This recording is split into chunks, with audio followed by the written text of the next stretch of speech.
Good evening, lunatics. I hope y'all doing well on this fine Friday evening. Good to see all y'all. Maniacal, Dirt Dog, Liam, Devin, Link, Wolf, Max.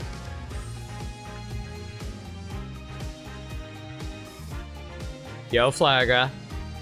Gifts not from the right game? Oh, really? Please, tell me more about how I'm totally not playing the right game right now. Yeah. Tell me more about that. Anyway. But yeah, it's been a while since we last hit up Ace Attorney. A good 2 years, I would say, because last year I didn't do an Ace Attorney game. I did Ghost Trick instead. Mostly because, like, I don't know, like, Ghost Trick kind of falls under the same family of Ace Attorney being pseudo-visual novel games, but with, like, different gameplay aspects. At least for Ghost Trick, it's more of a... I don't know, would you call Ace Attorney a puzzle game? It kinda is a puzzle game. It's more of like a logic deduction puzzle game, but I guess Ghost Trick kind of leans harder into the actual puzzle aspect of things, but still.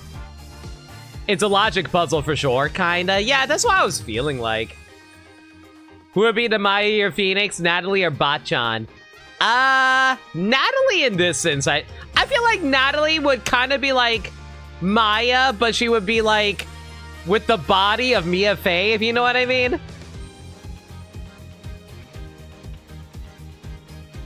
This reminds me of a puzzle. That is true. Like, the last Ace Attorney game, quote-unquote, that we played was the crossover with Professor Layton, which was 2 years ago.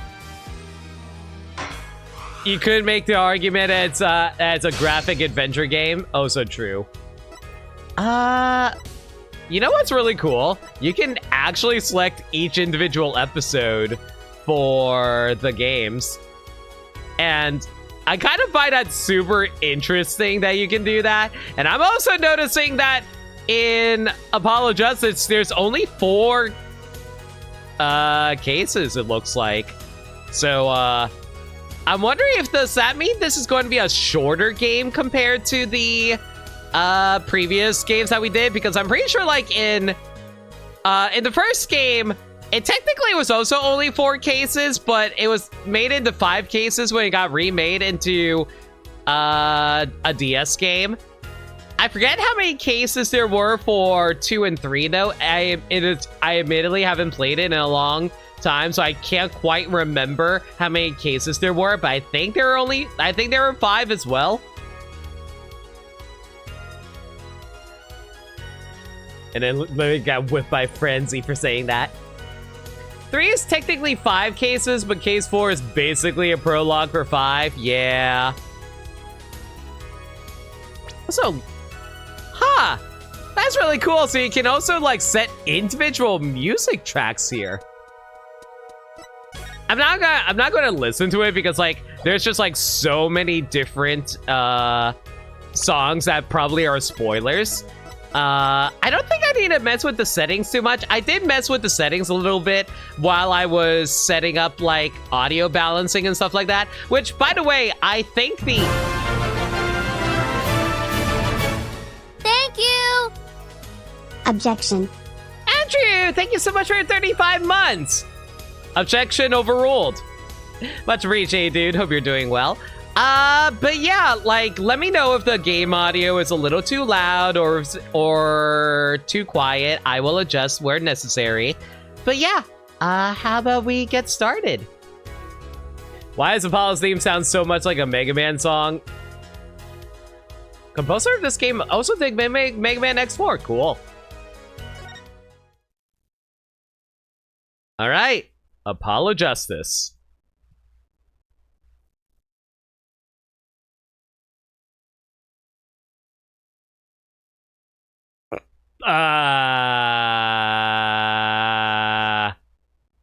Why is this suddenly awkward for me? Oh, hey, it's a nice artist, dude. You know, painting in the dark kind of would mess with your shading, I imagine. Ooh. Let's get this started off. Oh boy, okay, we got an objection. You know what? Hang on. I just realized something. Did I ever reset the objection count? I did not. Hang on.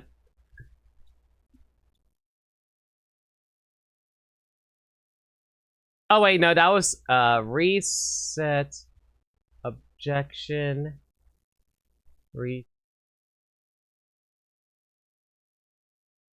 Wait, hang on a second. Hang on. I'm trying to remember how I did this.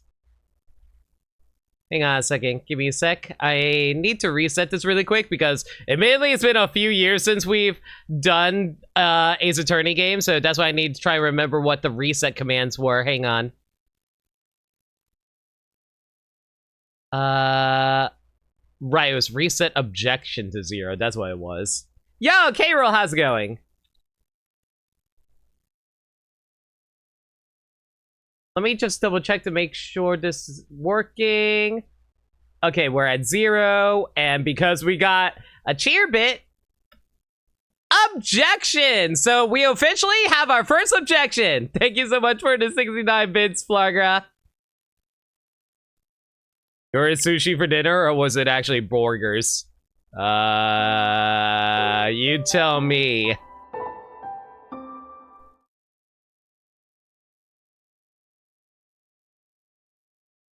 Sushi burgers? Yes. Okay, looks like some dudes are playing a casual card game. Showtime. Oh shoot, we're going to meet up with Snake. So what's the story, Snake? You play with your brother? You lose. Oh, did you bet your life? Looks like you bet your life. Well, that kind of sucked.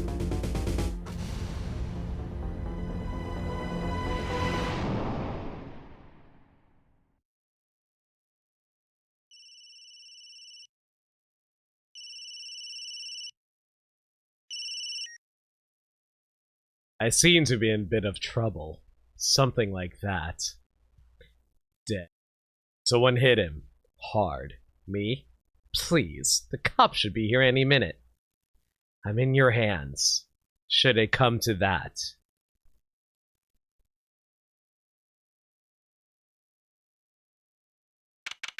April 20th. I should have started this last year.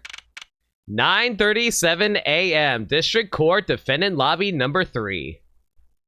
History. Did Ace Attorney games always have a history? I don't remember if they ever had that. Like, at least until... I did play the 3DS games. I'm pretty sure they had that. I don't remember if any of the older games did.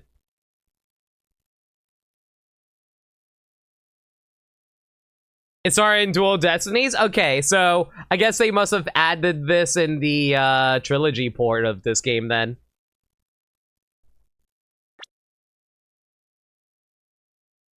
I'll look at the court record later. I usually look at it immediately, but eh. Panicked. Oh, I'm sweaty. I can't admit it. I'm nervous. Ah, good morning. Whomstava are you? Good morning, sir. You look tense, Justice. Wound tight. Wound up, sir? No, I'm loose. I'm fine. That screeching noise. Is that your voice? I suppose it's to be expected. Wow, I already don't like this guy. He's kind of being rude to me for no reason.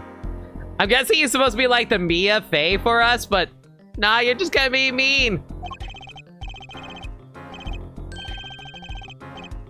Is that a good Whomstava? I don't know, he kind of looks kind of smuggy. I feel like a smuggy dude usually ends up being evil or like our gay boyfriend. Your first trial, and it's a homicide. I guess justice doesn't start small, eh? I'm fine. I got up at 5 a.m. to do my Chords of Steel voice workout. I'm fine. Ah, that explains it. I did detect a certain rasping quality to your speech. I overdid it again. Why can't they be both? Oh, so true. You can have, like, you know, villainous gay boyfriends. That's valid.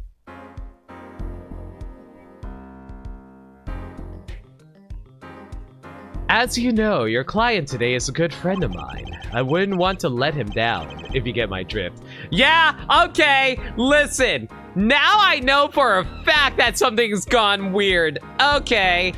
So, like, are we defending an actual, like, murderer in the very first case? Because that is going to be hell if that's actually going to be the case. If gone, sir. I'm all over that drift. As it happens, I dined with him the night of the murder. We can't let this case fall through. Yes, I'm fine, sir. One more thing. Don't say you're fine quite so much. I'm fine! People might take you the wrong way. What does that mean? Sir? I'll be preparing our case. You might want to introduce yourself to the client. Alright, let's see what he looks like. Based on what he looks like, he's probably going to be like, I don't know. If he looks good, we'll probably defend him pretty well. Maybe he's all like... Actually, no, that's not entirely true. There was one time we had to defend a character who looked innocent, but then he kind of turned into an asshole. Who was it again? I remember there was someone who was like that. It was like that one dude from the end of Justice for All. I forgot his name. Matt Ongard? Yeah, that guy.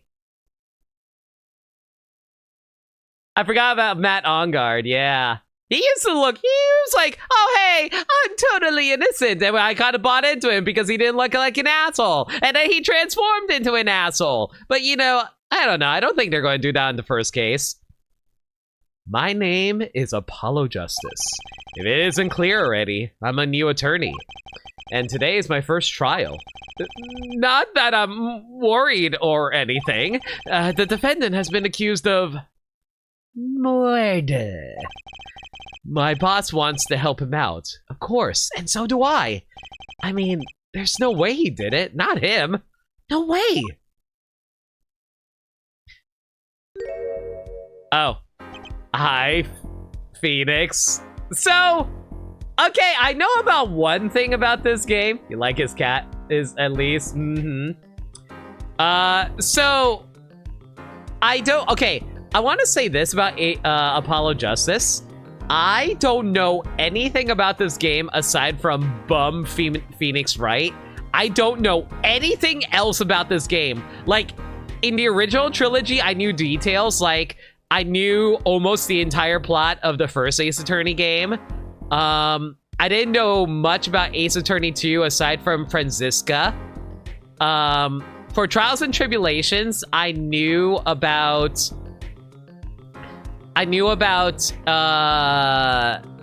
Dahlia being a bitch, but I didn't know anything else from that game.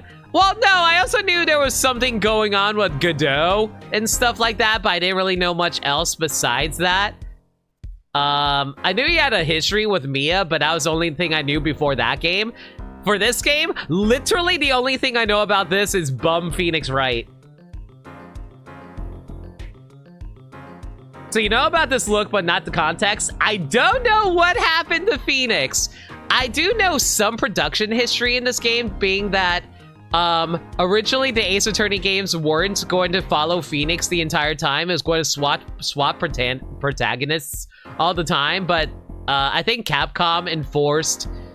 Oh shoot, I forgot the name of the main series developer for Ace Attorney, but like they insisted on keeping Phoenix for the first 3 games, and they were like, okay, I guess you can go into a new character, but you have to keep Phoenix in this role. Like, so Phoenix takes on a role that wasn't originally meant for him. Like, this was supposed to be like original character role or something like that. That's like... I think I've read up on this production history in regards to that, but aside from that, though, I don't know anything else. This partly did happen because in real-life circumstances that Japan was adopting a jury system in their courts. Really? Okay. I always imagine Phoenix always wearing his suit everywhere, so this was huge. Yeah, that's what I'm saying. Bum Phoenix is weird. Yeah, Shu Takumi. Yeah, like Shu Takumi originally didn't plan on having Phoenix show up, but Capcom's like, no, have Phoenix show up. Whoa! Okay, can I just say, Phoenix just being like dazed like this just feels super weird to me. Mostly because like, I'm just so used to Phoenix being like, you know, either confident, goofy, or awkward, like this. This is your first game into the series, or interesting, say the least? Yeah, we'll see. Good, morning. Morning. It's all up to you today. First trial, nervous, meeting him, cardiac... Wait, hang on! Wait, hang on! Our first defendant? What? Is our actual first defendant actually Phoenix? I think I'm supposed to say something. Help? So, you're... Fine? I'm fine. Ah, Mr. Fine, is it? I did remember you having an odd name. Well, we're off to a great start. Shut up, Phoenix. Your last name is literally right. Are you sure you're okay? I mean, with me? Mr. Gavin is a top-notch defense attorney, and he's your friend, so why... You'll see. Oh my god, we actually are defending Phoenix! Well, obviously he committed a murder then. For everything else, there's Ken Master's card. Okay. Right, can you really say your name's any less odd? That's what I'm saying! Who the hell actually names their kid Phoenix? Wait, I just realized Phoenix and Paul. Oh my god, they actually made all the defense attorneys' names begin with, like, mythology references. Why did I never think about that before? You can do it. Be confident. I'm really sorry this happened to you. I mean... It's time, shall we? Yes, sir. Okay, so out of curiosity, how many people realized this was Phoenix when you first saw him? Okay, I need to focus. First trial, here comes justice. You had zero clue this was Phoenix? That's funny. Apollo's Japanese name is Hosuke Odoroki, if memory serves. The first name basically means law boy, and his last name means surprise. Okay, that's cute. You honestly had no clue until they spelled it out to you? Literally, here's the thing. The Ace Attorney fandom is either really good or really bad with spoilers. Sometimes they're just like, oh, hey, let's just throw up a picture of bum Phoenix, right? It's like, hey, this is Phoenix. And I was like, oh, okay, whatever. I just accepted it. Since you played the other games you first knew, that's fair. April 20th, 10 a.m. District Court, courtroom number 2. The court is now in session. The prosecution is ready, Your Honor. God, Winston, what the hell did you do to your hair? Like, did you like put on like some kind of hair tonic and grow out your hair, but instead of on top of your head, it just grew out sideways? Jeez. Let me look at the court record. Attorney's badge. How long did I yearn for one of these? Just putting on makes me feel ready. Wait, can you... Ah, so they brought back the examination system here. All right, that's cool. Ooh, it's 3D. It's 3D. Wait, you can examine stuff here? There's a number inscribed on the back of the badge. There are many numbers like that, but this one is mine, proof that I'm an attorney. To tell the truth, I get a happy feeling inside just looking at it. Wow, there's a lot of stuff you can actually examine on these type of things now. Cool, all right.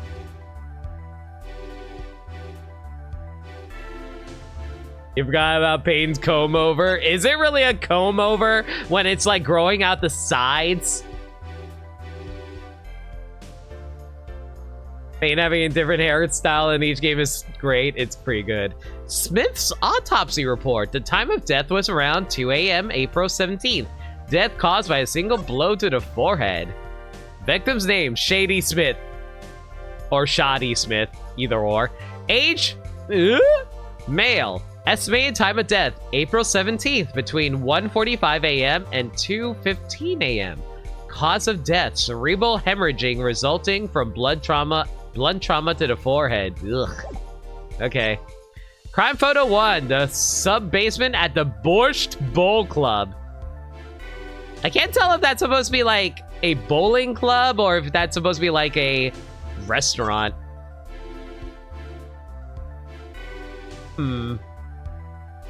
Okay. How do I swap over? Oh, there we go.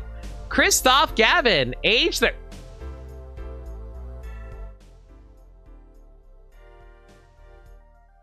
Guys, I don't think I look 32. I think I should look like 50 years older. Go and lurk for a bit? No worries, Ari. Thank you for dropping by and hanging out, though. I know, surprise! Christoph is apparently 32. Cool. That's why I need to drink water already. Jeez, all right.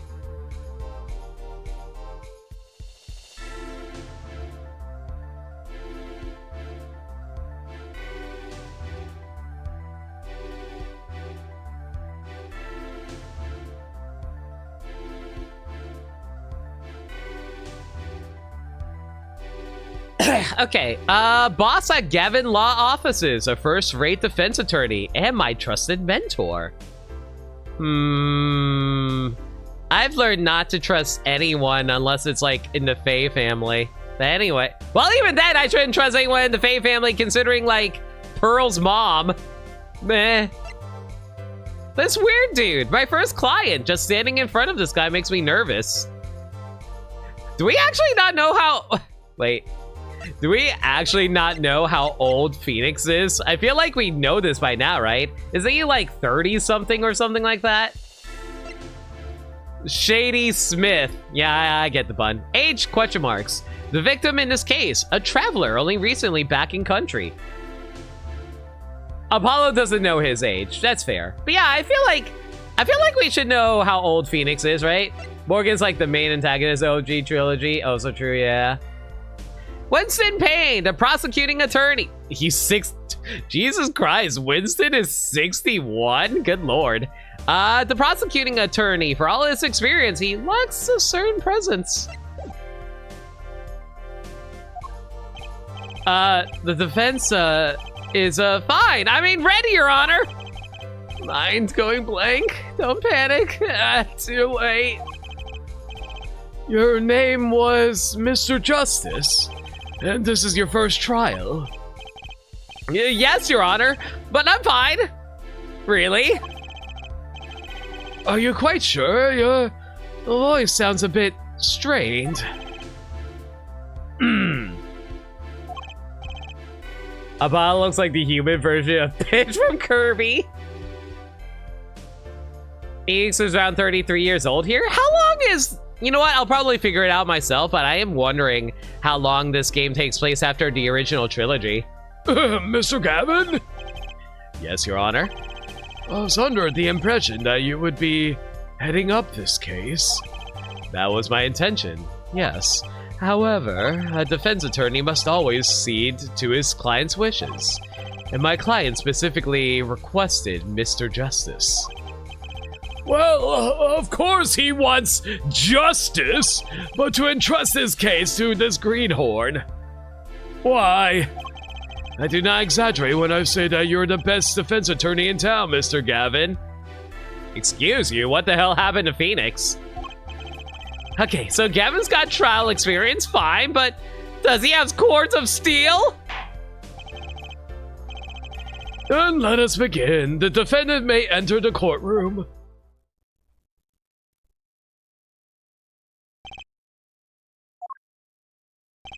This is truly an unfortunate turn of events. I'm so sorry we had to meet again under these circumstances. Long time no see, Mr. Wright. Let's put the past behind us, shall we? These days, I'm merely Phoenix Wright, piano player. So what exactly did happen to Phoenix? Okay. Mr. Wright, how could this have happened? I won't speak of it further then. If the prosecution would be so kind as to explain the charges.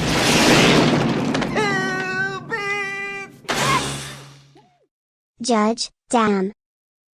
Thanks for the 2 bits, butter. Much appreciated. Dude doesn't have the guts to call himself a pianist. Oh, you know exactly where that would have went. Oh my god, Metal Gear levels of twist reveal. You know, it's funny. I remember when I was like hinting towards what I was going to be playing on Friday, and I remember Mayo responding, "Oh, hey, so you're playing Metal Gear Solid 2? Is Phoenix's thing updated now? Yep, we got his... Oh! Yeah, there we go. We actually have his age now. Apparently learning his name also learns his age. Pianist at the Borscht Bowl Club, formerly an ace defense attorney of some renown. If the prosecution would be so kind as to explain the charges, Mr. Payne. If you ever play Metal Gear, I am so there for that. We'll get to it, maybe. To think I saw you enter this room a fresh attorney, and now I'll see you leave in chains. I mean, to be fair, we've defended Phoenix before, just, you know, as a busty girl in the last game. Ah, Winston Payne. Subtle as ever, I see. Wow, Phoenix is a lot more snarky. Ahem! The crime occurred at the Borscht Bowl Club, a Russian restaurant. I figured by the name.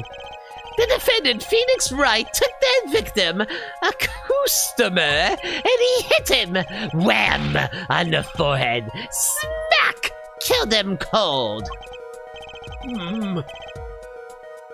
A customer at the restaurant, you say? And the defendant, you say he was? The pianist for the club, it seems. Phoenix Wright? A pianist?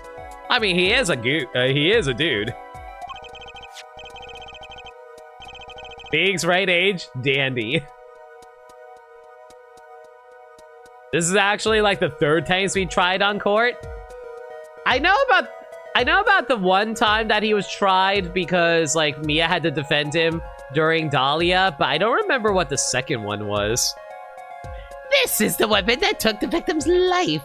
A bottle of grape juice. Yeah, let's go with that. Grape juice, sure. Second was 1-2? What was 1-2? I don't remember 1-2. Wait, no, 1-2. What am I talking about? No, no, wait, yeah, technically, yeah, that is true. Even though we were also defending Maya. No, I thought we were defending Maya in that one. I guess we can count the class trial where Edgeworth defended him. Grape juice is apparently our defendant's drink of choice. Wait, it was actually grape juice, so it wasn't wine? Are you serious, Mike? Wow, okay. Day 1 was Maya, but then Red claimed Phoenix. Oh, yeah, right, I forgot about that. Yeah, but we never actually took up the stand in that game. Takumi actually loves grape juice, so this was intentionally. Okay. The court accepts the deadly bottle as evidence. Okay. Grape juice used as the murder weapon. There's the defendant, Mr. Wright's prints. Something to note, Justice. All evidence is filed in the court record. Make a practice of checking it frequently.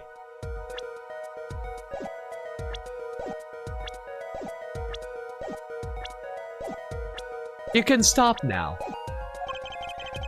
The court record. Right, I've heard of that. Use R to look at the evidence so far. I'm confident in your ability to handle this. Hang on a second, I just realized something.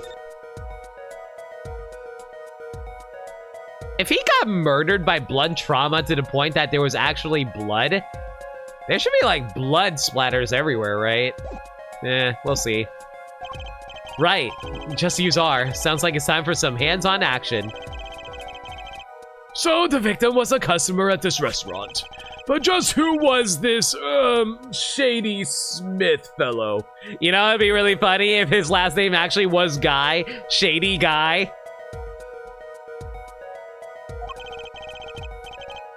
Better question, how did that bottle not shatter from that kind of blow? To be fair, I think real-life bottles are really damn hard, actually. I don't know if they're stronger than human skulls, but I feel like wine bottles at the very least are pretty damn thick. We believe he was a traveler, Your Honor. If the bottle did not break, most of the force went into the victim's head. That's what I was thinking too, yeah. A traveler? According to his passport, he has been out of the country for a number of years. He had only returned to this country recently, though his place of residence is unclear. And he has some sort of connection with the defendant? That, too, is unclear at present, Your Honor. We believe they first met at the Borscht Bowl on the night of the crime. If they had only just met, then why murder? Perhaps the victim slighted the defendant's piano playing. Wow, not even behind the desk, and he's still getting hosed for no reason. That doesn't appear to have been the case. It's not like you need to actually crack someone's skull open to kill them. Bottles are decently thick. In movies, they use bottles are way easier to break. Yeah, exactly. Those are usually breakaway bottles. No, the motive had nothing to do with the defendant's lack of playing skill. At least not piano playing. I'll let this photo explain what I mean. As we can see, a game of poker was in progress at the scene of the crime. Wait a second, isn't poker gambling? Yeah. That's a crime in of itself! Is it? Is there not legalized gambling in Japan? Oh, actually, no, there isn't. What am I talking about? There aren't. That's the whole reason why pachinko machines have, like, next door places where you can trade in stuff, because that's like a loophole thing, right? Another, which country is this? Yeah. Indeed, it appears our defendant has fallen to become the basest sort of criminal. Objection! Oh! That's our second objection, everybody! Mods, I think I'm going to need you guys to keep track of those objections, please. It is true that the defendant was engaged in a game of poker with the victim. Yet, it was only that, a game. It's the purest sense, a competition, Your Honor. Somebody tells me my mods aren't around. Alright, I'll do it. Never mind, they got it. Thank you, guys. A competition? Yes, a test of wits, a silent clash of passions. Only the cards, their backs wreathed in blue flame, know its final outcome. The gambling is fairly restricted in the US itself too. True. I think it's mostly locked to, like... Actually, I don't know. You know, I'm not going to speak on that front. I don't know the law that well. Come again? The cards on the table had blue backs, Your Honor. I believe the defense was waxing poetic in an attempt to mystify those present.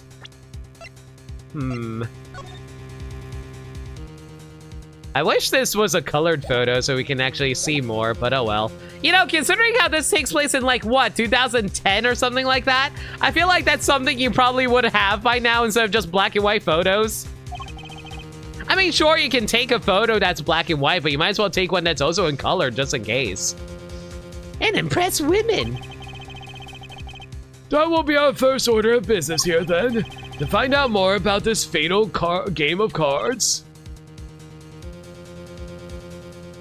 Papa. Very well, defendant. You will testify to the court about the poker competition held the night of the crime. Gambling, given that Justice for All had a color photo in Tutu, that's what I'm saying! Why don't we have any color photos? My pleasure. This is it. My first trial. Here goes nothing. This takes place in 2026? How the hell have we not gotten anything yet? How the hell is there no colored photos? The competition. I am a pianist by trade, yet I can hardly play at all. My real job is to take on interested customers over at the poker table.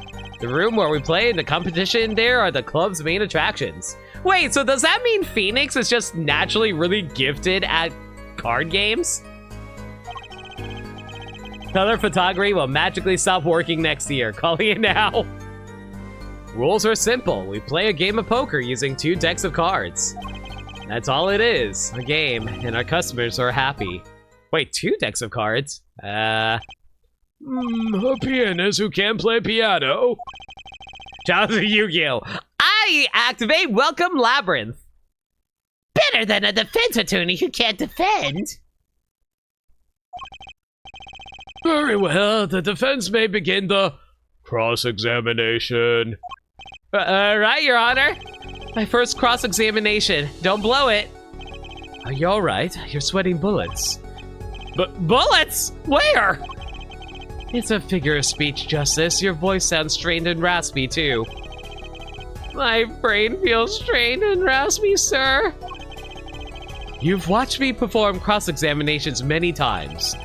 Also, what is this music? Holy cow. I can dig this. Yo, chillin', how you doing?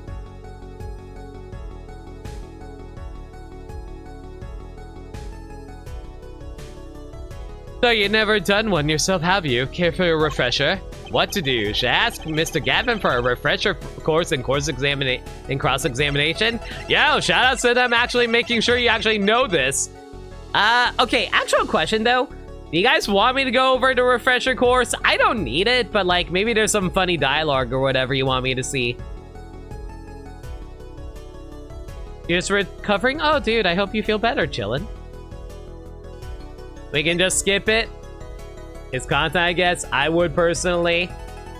This game's Madero and Allegro cross-examination themes were your favorite for the series until Grace Attorneys. Really cool. You good to skip? All right. No need for help here, sir. I think I got this one covered. I think you better do more than think. You know it or you do not. I'm fine. The cords of steel are ready for battle.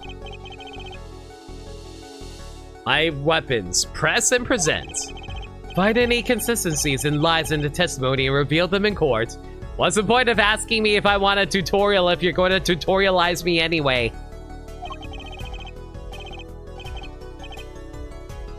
That is cross-examination. Learn it. Know it. Do it. Inconsistencies? Lies? Phoenix Wright? As if Phoenix Wright would never lie. It's up to me to prove it. Yeah, ignore the amount of times I had to bullshit my way. And the times I also told Larry to lie like a dog.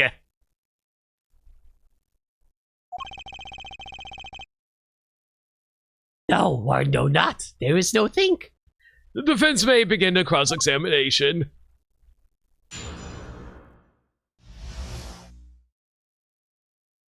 Object and bluffed, exactly. Yo, Dishnet, how's it going? People lie in courts? That's never happened before. The competition. I'm a pianist by trade. You can hardly play at all. Hold it! You can hardly play? Oh, I play sometimes, when customers demand it. So I played them one song. That's usually all they want. Was that supposed to be a boast just now? The title of pianist is a mask. A respectable face I wear for the world at large. Then why are you really at the Borscht Bowl Club? My weapons. Press, present. A 6-inch knife and a knife. Is this a meme? Is this an Ace Attorney meme?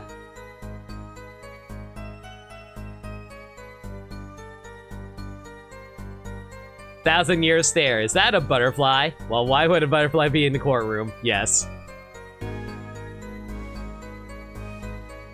All they want is one song? I don't know, maybe it's like just Sans. They just like the entire time. My real job is to take on interested customers over at the poker table. They pay you just to play poker? That would seem to be the case. I am a professional after all. Bah!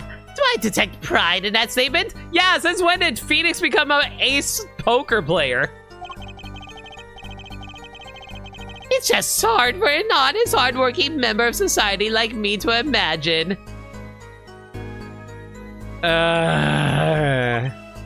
Yes, your imagination was always a bit limited, Winston. What? Wow, Phoenix! You're saying the inside thoughts outside. I played poker for 7 years in that little room. 7 years?! Okay, well, we have a time frame now. Well, he was an ace attorney, thank you, Wolf. And I never lost once. What? You see why the customers come now? Defeat the undefeated poker champion. It's quite a draw, literally. That is, I'm quite a draw. Oh my, man, this doesn't feel like Phoenix. Phoenix is way too confident. You know how to play poker? A little. Yeah, he's too suave. Wait, I just realized something. How do you save? Oh. Alright, I was wondering about that. Wait, you've never lost? Not even one time? As I said, I'm a professional. He's played poker for 7 years and not lost once. Is that even possible? Yeah, isn't like poker all about like, you know, prediction play and stuff like that? Like, if you can't predict anything, how are you never losing? Like, do you never have to fold or whatever? I feel like Phoenix would be the type of person who get like a bunch of random numbers in his hands, like, perfect.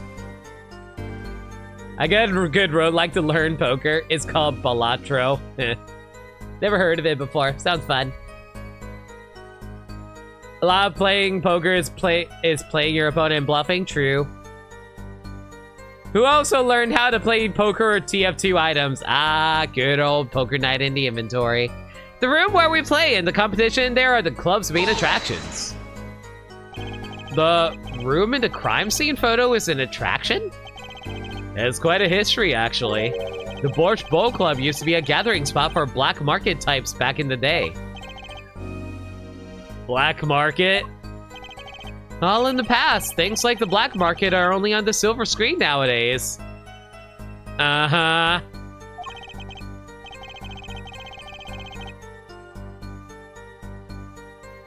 Yo, Arcade, how you doing? Suffice to say that there were a lot of deals being made under the table. Right there in that room. A smoky room? Gambling hoods? You know. Just looking at this picture makes me feel bad. The bosses gather around the table, cutting deals safe from the eyes of the law. Meanwhile, Lagoon keeps watch through the small window. That's not a window, but okay. Oh, do you mean that window? Okay. I can practically picture it now. That window does look like it could be good for keeping a lookout, but little else. The room had a few other tricks to it, though it was common knowledge to our regulars. At any rate, they come to play poker in a room steeped in history. Despite the dark past, it was all just good, clean fun. The rules are simple. We play a game of poker using 2 decks of cards. 2 decks of cards? A simple measure to prevent cheating. If you alternate 2 decks, no one can slip in cards. There's something else I noticed. In addition to the cards on the table, there are some lying scattered on the floor. Precisely. Cards on the table, cards upon the floor. each one forming a complete deck. A crime scene painted blue by a sad sweep of cards. It's poetic, really. Incidentally, we used 2 types of cards at the club. One deck of cards was red, the other blue. I feel like this is going to be super relevant later. Thanks to the modern internet, the word goon is officially ruined. As I recall, in poker you make 5 cards hands. I can see how it would be easy to cheat. Yes, a game of hands.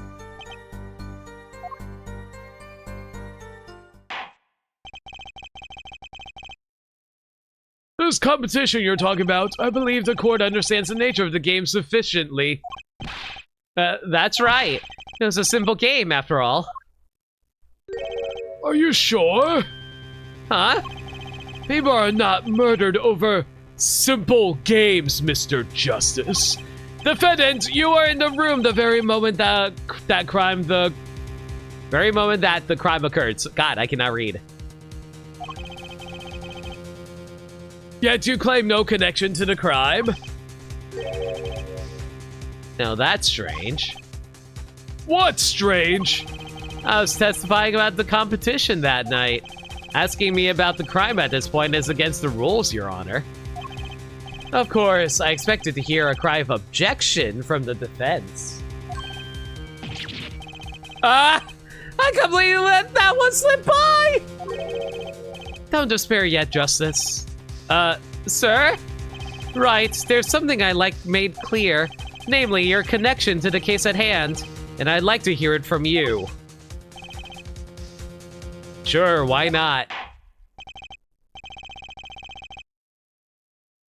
Very well, the defendant will amend his testimony. Just one little press, and I've got myself a whole new testimony.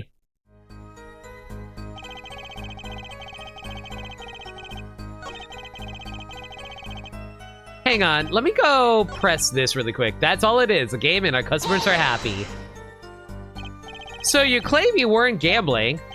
That's right, it was simply a game. You didn't bet any money? Not even little? The only thing at stake in our game was pride itself. Oh, well put, Mr. Wright. I got a mind to play a hand of poker myself. The stakes, your fate. Judge, that's kind of gambling too, sir. Can we get back to the trial now?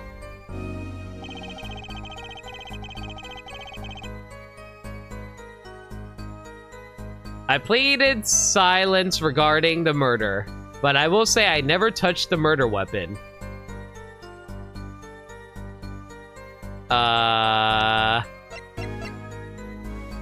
That's a bit unfortunate. Silence? The defendant has the right to refuse to testify. I haven't forgotten everything about the law. But why? That clearly puts you at a disadvantage. And it's your job to turn that around in our favor, yes? Great, like I didn't already have enough to do already. Justice, didn't you detect anything odd about that testimony? Huh? Wait, something he said did ring a little strangely. Just one thing. Now what was it? When you figure it out, I suggest presenting evidence. Evidence that contradicts the testimony. A contradiction in Mr. Wright's testimony? But why? I better check the court record. I can't imagine Mr. Wright lying in a testimony. Is it a little early to be jumping to conclusions? This is your first cross-examination. Take it slow. If you need more information, don't forget to press. Right, I got it. I'm fine. Time to listen to that testimony again. I think you never knew anything about the law of Mr. Wright since you all saw you bumble through in the past. Well, easy present is easy. Third objection! Award objection! Opening objection awarded. Wow, so there are achievements in this game too? That's cool, alright.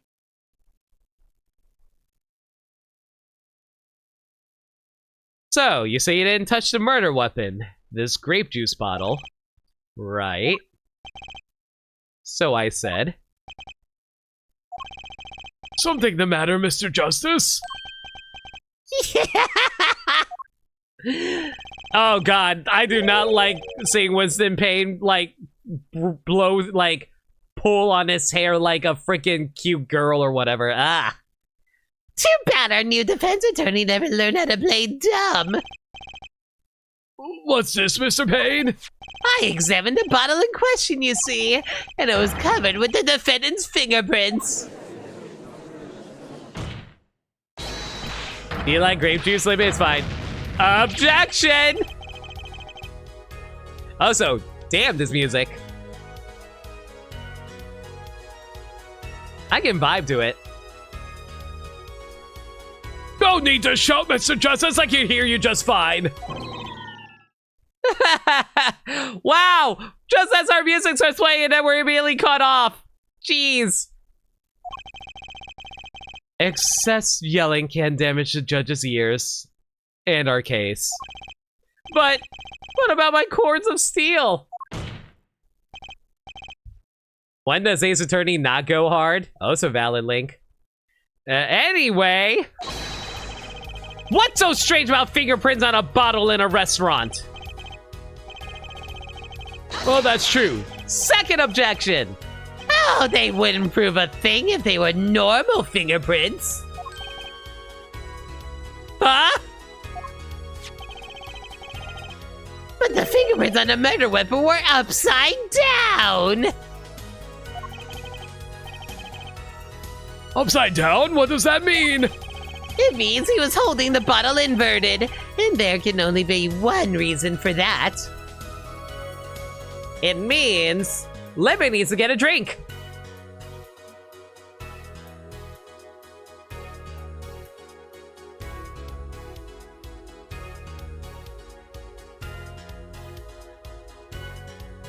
No, that's wrong. Where is that from? Oh, who was the one who said that again? Was that Athena? Oh wait, that was Danganronpa. Right, it was Chiaki. God, guys, can you tell? I have never actually played Danganronpa. I forgot about that. Yeah. I only know about Danganronpa from watching other people play it.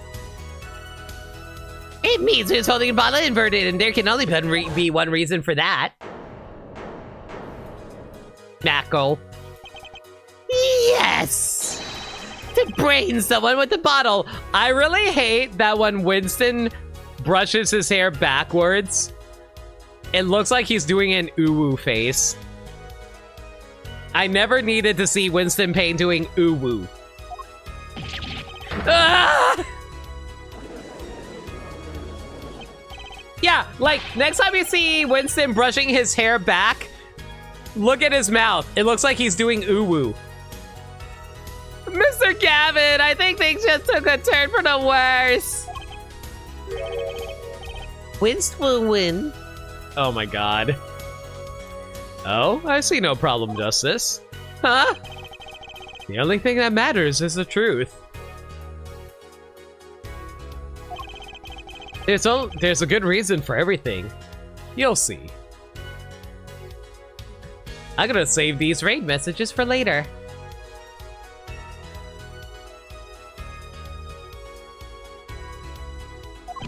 Defendant, can you explain your fingerprints on this bottle to the court? I stand by my plea of silence regarding the murder. For now. Not very cooperative, are you? This could hurt your case. I'm sure he's uncooperative because he's hiding something. There must be some reason. Your Honor, you seem to have forgotten something. What might that be, Mr. Gavin? On the night of the crime, who was it who reported the murder to the police? Reported? Well, that was the defendant, Mr. Wright, but still that... Really? Yes, well, according to the case file, the murder was reported from near the scene by a call from the defendant's cell phone. Near the scene? Let's take a look at a diagram of the murder scene, shall we? You like the angle they took for Phoenix in this game? I'm kind of curious where he goes. The victim was murdered in a small room in a basement 2 floors down from ground level. Of course, cell phones can't get reception so far down. The defendant used the stairs in this hallway to go above the ground. The call came from the first floor of the restaurant. I see, and this is the phone that made the call. Man, Phoenix and his Nokia phone. Right cell phone used by the defendant to notify the police from the restaurant's first floor. The defendant could have fled the scene at the crime scene if he so chose, yet he fulfilled his duty as a citizen and reported it to the authorities.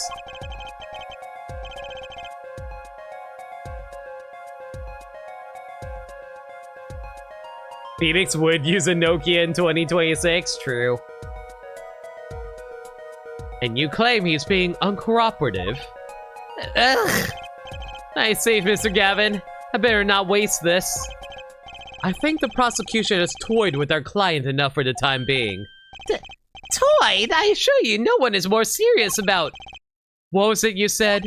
The defendant was in the room the very moment that the crime occurred. How could you possibly know this?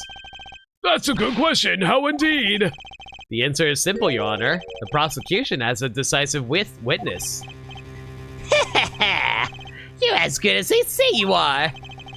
So someone else was in the room the night of the crime. That must mean they witnessed the crime. Everything up until now has been a warm-up, Justice. Are you ready? Very well, the prosecution may call its first witness to the stand. Can I examine the phone? Ooh. I like how there's no numbers on the thing. How do you know who you're I think I discovered something a little early, guys. Wow, the battery's being held in with a piece of tape. Okay, admittedly, that is something that Phoenix would do, so valid. He should buy a new one. Maybe he can't afford it, or he just doesn't care. Yeah. Yeah. I'm gonna go check out some of the stuff here. Grape juice. How long has it been since I drank grape juice? Apparently it's Mr. Wright's favorite drink. Surprise! Everyone's favorite drink is actually grape juice.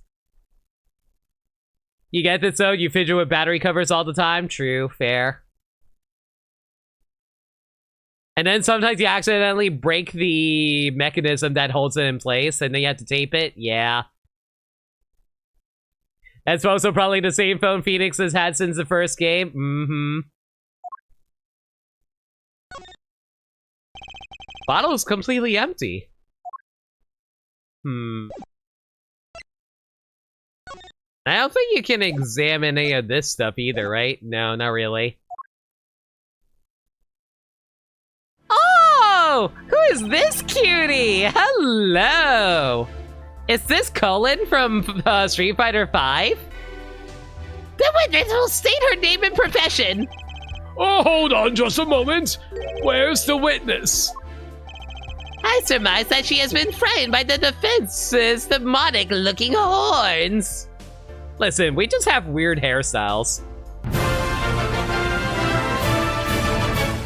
Thank you!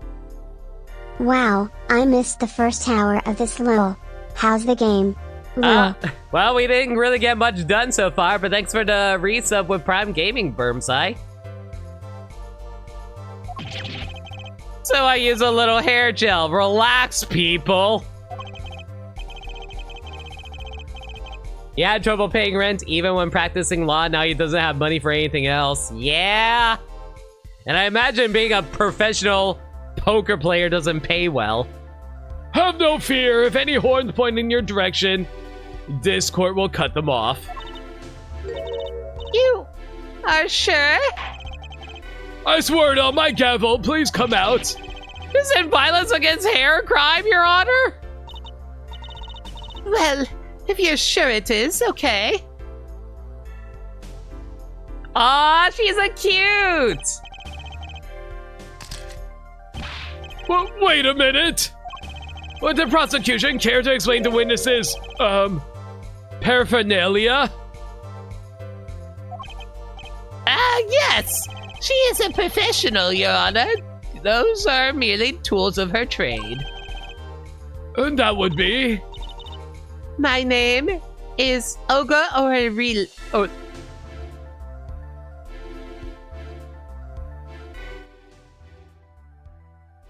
Oh, really? Oh, really?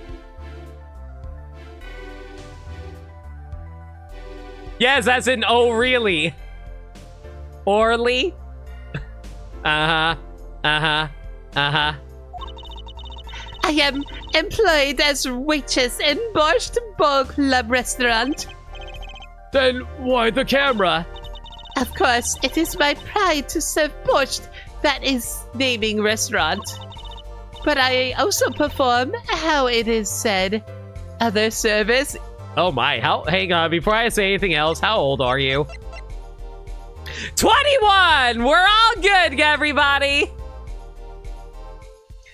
Olga O'Reilly, the witness in this case, a Russian waitress at Borscht Bowl Club. O'Reilly is the canon pronunciation? Oh my god. I take it one of these other services is taking the customers' pictures? Like for example, this one. Okay. And why is there concern music playing? They're just talking to each other. Who cares? You gotta remember when this game came out? What, 2007 or something like that? That's the defendant. Oh no. And suddenly a color photo. That's what I'm saying, Mike. Why is there snow on the piano? Maybe it's just like a design reason or something like that. I don't know. Indeed, on the night of the murder, man in the white hat is the one who had gone kaput. Maybe the snow thing is just like a visual design for the restaurant. I mean, to be fair, it might not be real snow. It might just be fluff. You know, like fluff that's meant to look like snow. I've seen that before. Apollo's like the mid-20s? Indeed, that is the victim.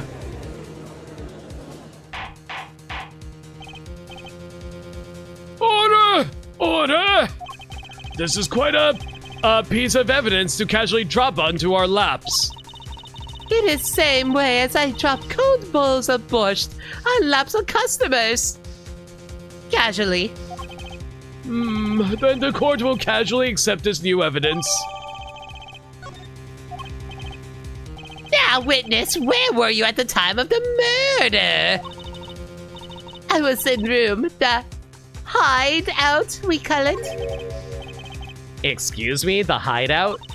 It is room where famous gangster, bad guy. I guess we're just playing Guilty Gear now, too. Bad guy was Arrested! Oh my god. Sole bad guy. It's room where murder took place. What? You look of utter surprise. It is lovely. I will post by courtroom door later for you. Photos will be numbered and you will write which ones you want copy of. So there were 3 people in the room at the time of the crime. The victim, Shady Smith, Mr. Wright, and Olga O'Reilly, our witness. And if Mr. Wright isn't the killer, that means... Aw, but she's too cute! But then again, she probably makes some weird face when it gets revealed or something. I don't know. Very well, witness. You will testify to the court about that night's events. This is Soda's Dick Killer. To be fair on that one, we already knew about that. That fateful night. That night, customer asked me to deal cards for game. It was cold. Both players played with hats on, da. The victim, he plays whole time with his hand on locket at his neck. The last hand is done, but something terrible has happened, da. That man flew at victim and strangling him to... What? He's strangling him to death. What? Incidentally, who won the game? Judge, I think there is a more important and more obvious thing that we should be pointing out here. Isn't it obvious the winner was the victim, Mr. Smith? I love Apollo's objection sounding so goddamn aggressive. Objection! Gotta love when you immediately notice what's wrong before cross-examination even starts, right? The killer is just a hereditary name. It's a name specifically to tell people it's a killer. Yes. That's ridiculous. Because Mr. Right can't lose. Okay. Justice. Maybe you can come up with a more legitimate objection. But he hasn't lost in 7 years. See? He does an uwu face. That's what I'm saying. Take it from me, kid. I didn't lose a case my first 7 years as prosecutor either. Incidentally, I have some evidence here. And then you lost it all when Phoenix came on the scene.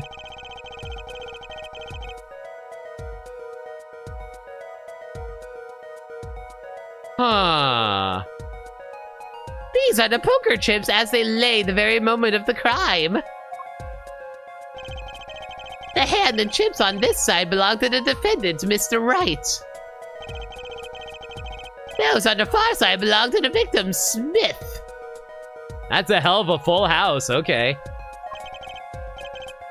Chips, you say?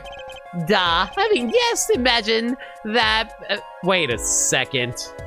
Wait a second. I need to see a picture of that again. I just realized something. I mean, yes, imagine that poker is war. Your hand is your army, and the chips are the spoils. I know that. After all, in my youth, I was known as the poker head of courtroom number 3. I think he means poker face.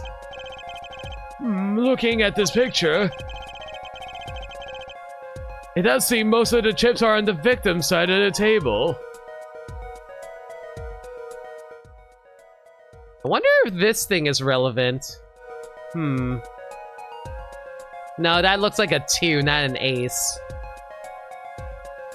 Yeah, Fane's first loss was indeed 3-1. Oh, right, it was against Mia. I stand corrected. I forgot that was actually Payne who prosecuted that. The odds of all 4 aces in play in the exact same hand. I mean, to be fair, they're separate hands. Like, the aces are in this hand, and then there are aces on this hand. So, technically 2 hands.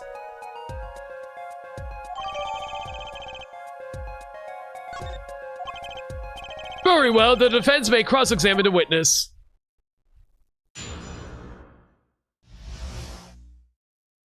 That fateful night. That night, customers asked me to deal cards for game. You were dealing cards? Do you do this often?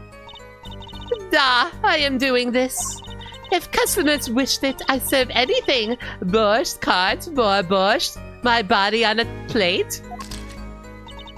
It is my work. It is good to hear of a place that hasn't forgotten the meaning of service. Big service! Welcome you to Borscht Bowl Club, where borscht is as warm as the waitresses. Oh my. That's the Maryland, guys. Thank you for not handing out flyers during the cross-examination. It was cold. Both players played with hats on, da. How warm are we talking here? You can find places to sleeve any part of your body. Anyway, it's already April. How could it be cold?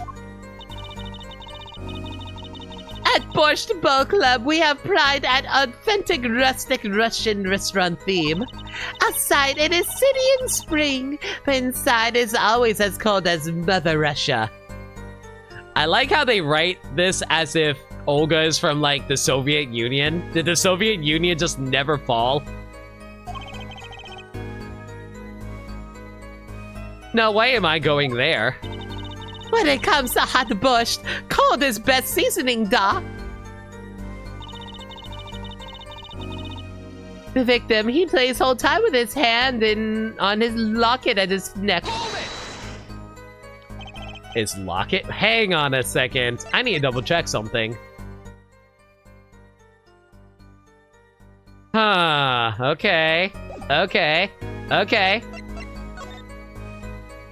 Uh-huh. Okay, okay, okay, okay, okay, okay.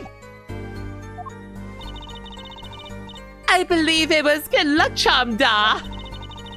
He gripped it many times as he played that night. Uh-huh. Yes, he must have felt as though it might carry him to the moon and the stars. Though if it were small enough to fit around his neck, it wouldn't have much lift. The defense would like a clarification. This is about a locket we're talking about. I mean, a pendant with a picture in it, right? Not a rocket. Of course I knew that! It was probably a pendant shaped like a rocket, that's why she called it that. I guess maybe you squint hard enough, you can maybe see it as a rocket. Sure, why not? Nah, just picking out some details for later. No, a locket's a locket! It is considered bad form to poke fun at the hard of hearing in our society. Hard of hearing or hard of understanding? So what happened next?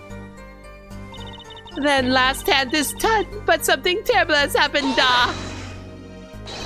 Something terrible? The defense will refrain from needless shouting. Sorry, I need to seriously reconsider this vocal training thing. Now, Miss O'Reilly, can you tell us what happened? Oh, I was so frightened. I trembled with fear. That man flew at victim and is strangling him to death. But the defendant would never do such a thing. Yeah, that and nothing else. Yeah, that's totally not the issue.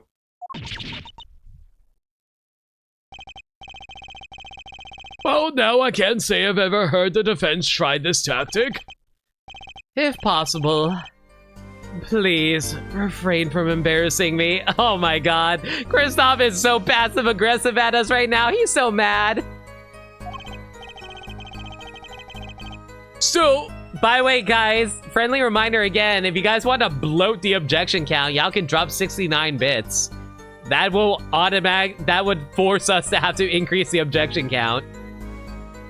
Still, why would anyone do something like this over a game of poker? Perhaps it is because the defendant has lost game. Yes, a crushing defeat for a man undefeated. So it always is with men like him. Winners make sore losers. Oh, how the mighty have fallen! Go ahead. I believe you know what it is you need to do. Right, sir. Leave it to me.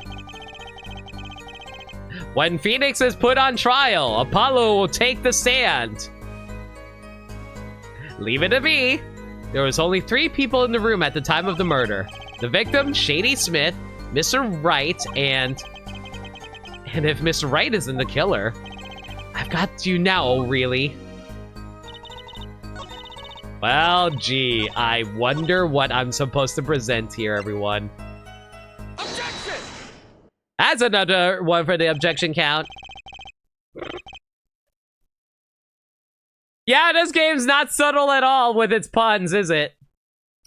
Oh, really? Strangled, you say? That's odd. Da, normal customers only choke on borscht. No, I mean this report shows that the victim died of a blow to the head. Ah! Miss O'Reilly! Really now? Oh, God, fucking this game, I swear to God. Did you witness the crime? Ah! Nice job catching the borscht. A blow to the head by a boot to the head, and I bequeath to you a boot to the head. Look at the picture. It doesn't seem like he was hit. He's still wearing his hat and everything. Yet it is a fact that he was hit, Your Honor. Oh my God, is everyone just bald in this game? Is it going to turn out that Phoenix, when he takes off his beanie, is going to be bald too? Also, I didn't realize the victim was actually Tenzin from Avatar. Here's a photo we took of the victim with his hat off during our investigation.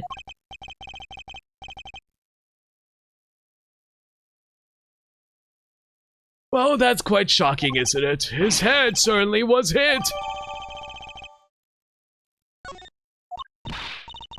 But I've seen it happen. Hang on a second, let me read that again.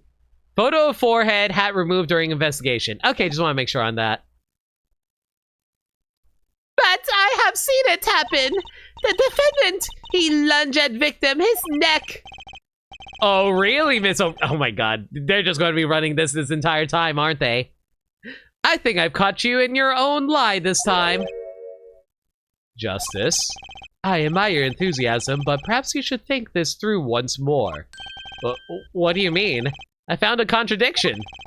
There's one thing in her testimony that troubles me. Very well, it seems we should continue to cross-examination. There's such thing as thinking too much. This horse is dead. Let's stop beating it. There's such a thing as thinking aloud too much, too. Wait, can you hear our thoughts? Can Kristoff actually read our mind? Is Kristoff actually a member of the Fae clan, but it's like part of the, I don't know, the telepath community or something like that? Aye, aye, it's alright, we get it.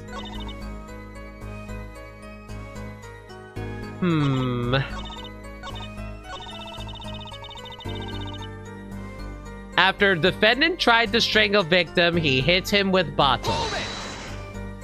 You didn't say anything about hitting before. So sorry. I must be forgetting this, da. Witness, you will take greater care with your testimony. Oh, Dada. Oh, I'm sorry, Your Honor. Oh, you wish you can call me Dada. I mean, what? And that clears up the discrepancy with the autopsy report, I believe. The defendant made to strangle his victim, then changed his mind and chose a simpler, blunter means to do the job. Yes, that sums it up nicely. So he strangled him, then hit him. Something's fishy about all this. Go ahead, I believe you know what it is you need to do. Do I take off my pants now? Right, sir, leave it to me. There are only 3 people in the room at the time of the murder. The victim, Shady Smith, Mr. Wright, and if Mr. Wright isn't the killer, I got you now, really.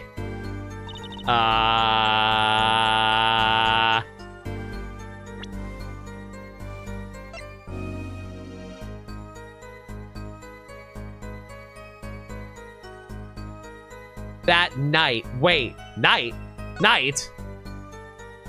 Okay, 1:40. Okay, no, that actually counts as night. Okay.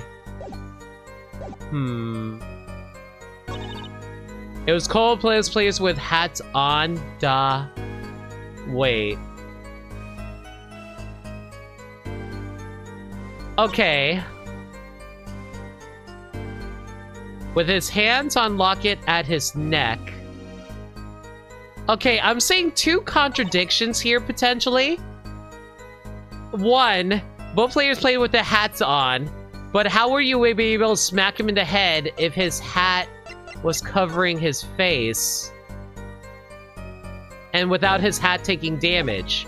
That being said, though, there's also another contradiction here, where he says this whole time with his hand on the locket on his neck. That's fine. But I also noticed that he doesn't have a locket here. What do I present here? Do I go for the locket? Or do I go for the hat? See, this is the moment in Ace Attorney games I never know what to do. Because, like, I see two potential ways we can go here, but I don't know what we... that's the hard part. What is more relevant in this instance?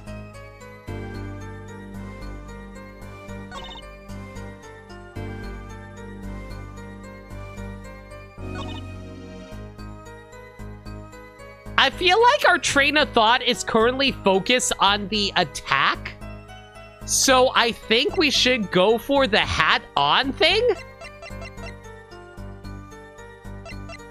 But then if we do go for the hat on thing, do we present the crime photo? Or do we present the crime photo too?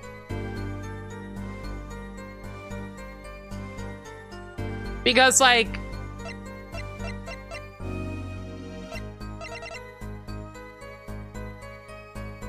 Because, like, the issue is that the hat would have been messed up if it was playing with the hat on, but you have to remove the hat to even see the injury. Ah, this is annoying. I'm gonna present this. Your Honor, that statement contradicts this evidence, and of course I am wrong. It does? I don't see anything contradictory. You sure about that? Objection overruled. Try to think before you make accusations, Mr. Justice. God freaking damn it! That didn't go so well.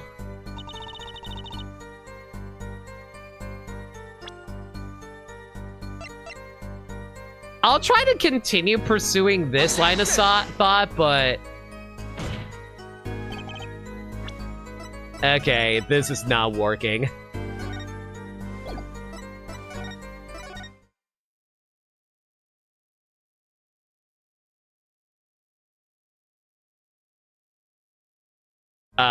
Wow, that took a while to load. Okay, if it's not the hat I'm supposed to present on, maybe I'm supposed to present on the locket. Objection! What? Wow, it's not even the locket either?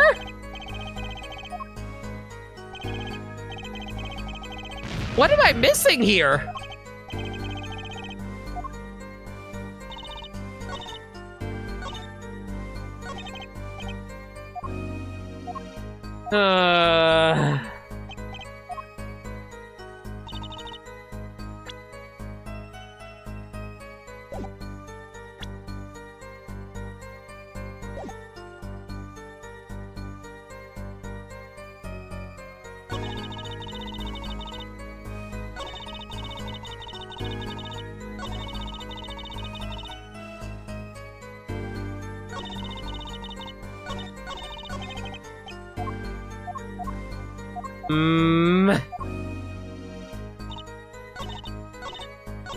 Man, I hate it when I get to this point. After the defendant tried to strangle victim, he hit him with bottle.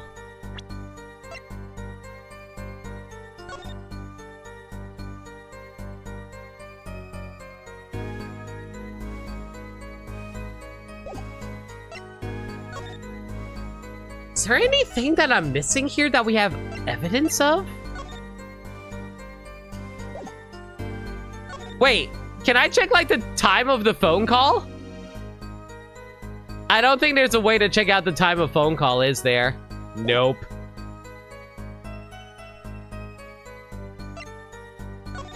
Bird's Eye hint system is now unlocked.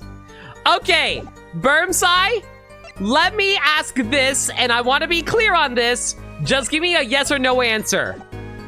Am I right? Am I in the right track in regards to the locket and the hat thing? Am I on track on that? No. So it's not the hat and it's not the locket.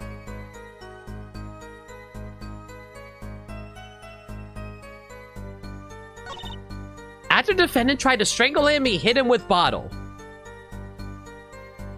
Wait. Am I supposed to... Wait a second. Am I supposed to present the bottle because it's empty? Is that the idea? Or is it because there's no blood? You know what? I'm gonna go for it. Nope, apparently the bloodless bottle apparently isn't it. It clearly contradicts the, I thought. You don't sound very sure, Mr. Justice. Objection overruled. That's another objection failure. That's an objection count, by the way. I don't think that won me any points with the judge. Her lie is actually that something terrible happened. The defendant was a dick and had it coming. Wait, you don't check? You should have answered yes, and god damn it, firm side!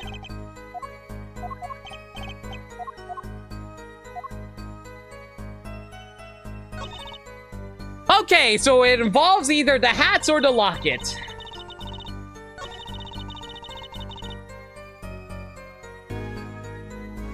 I'm going to assume it's the hat.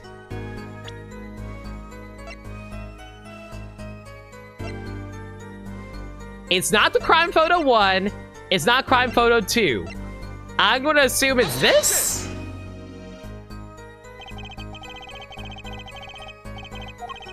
That's a no. God damn it.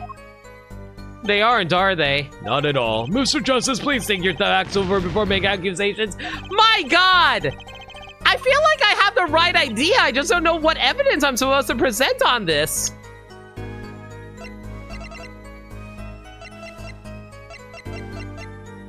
Wait, maybe it's the locket. Okay, let's try the locket. Objection! Oh, finally, I found it!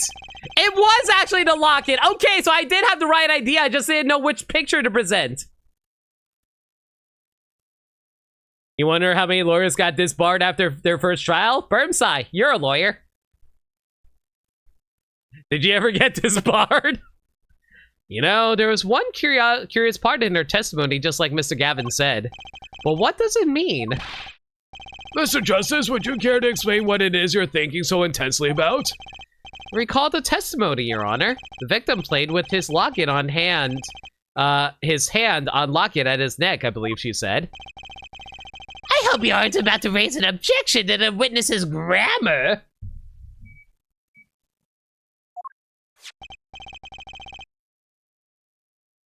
You haven't had your first trial? All your cases settled? Damn. No, but look at this photo. Do you see a locket on the victim's neck? Well done, Justice. I'm impressed. I knew you'd be able to handle this. But what does it mean? If we are to believe this witness's testimony as is, then the locket disappeared following the victim's death. Lockets don't just disappear, Your Honor.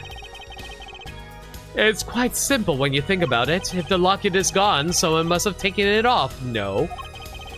Taken it off? Wait, you don't mean... The defendant wasn't strangling the victim after all. He was taking off his locket. Wouldn't that explain it? Ah!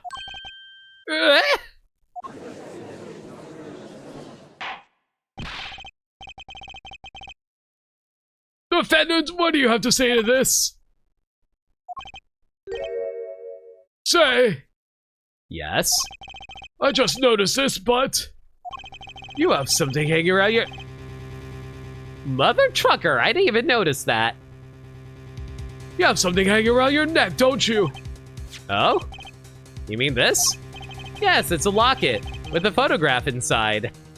Oh. A photo of my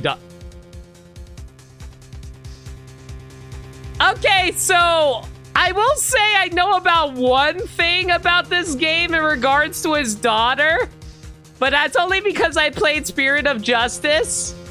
So, oops. Come again? Mr. Wright, you have a daughter? Confirm Phoenix Fox. Yes.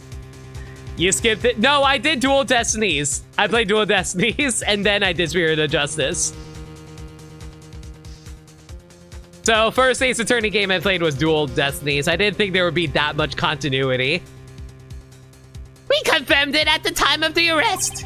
The picture in the locket is indeed Mr. Wright's daughter.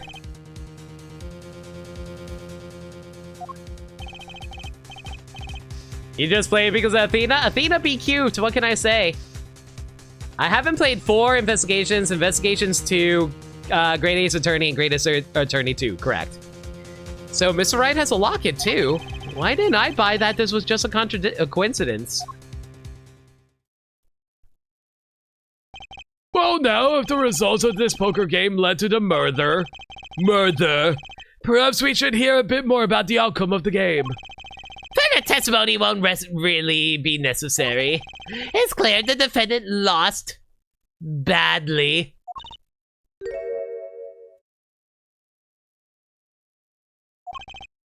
So really? You won't testify to the court about the gameplay between the victim and defendant? Duh.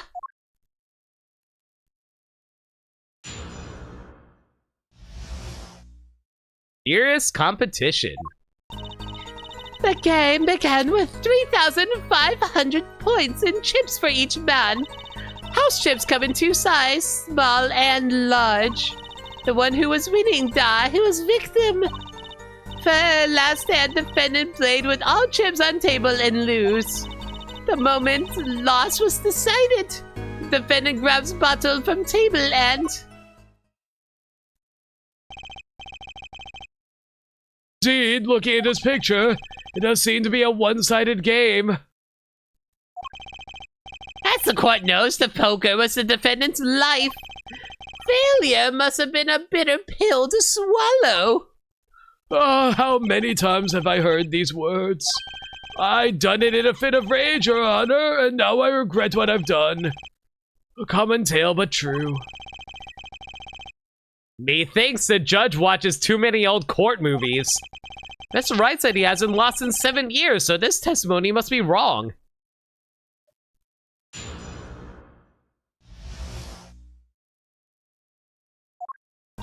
The game began with 3,500 points. Okay. Those are the unusual starting points. Were there any special rules used? No, not special. Usual game, usual rules. So each man began with 3,500 points, then the total would be, exactly 7,000 points. Guys, am I gonna have to count poker chips?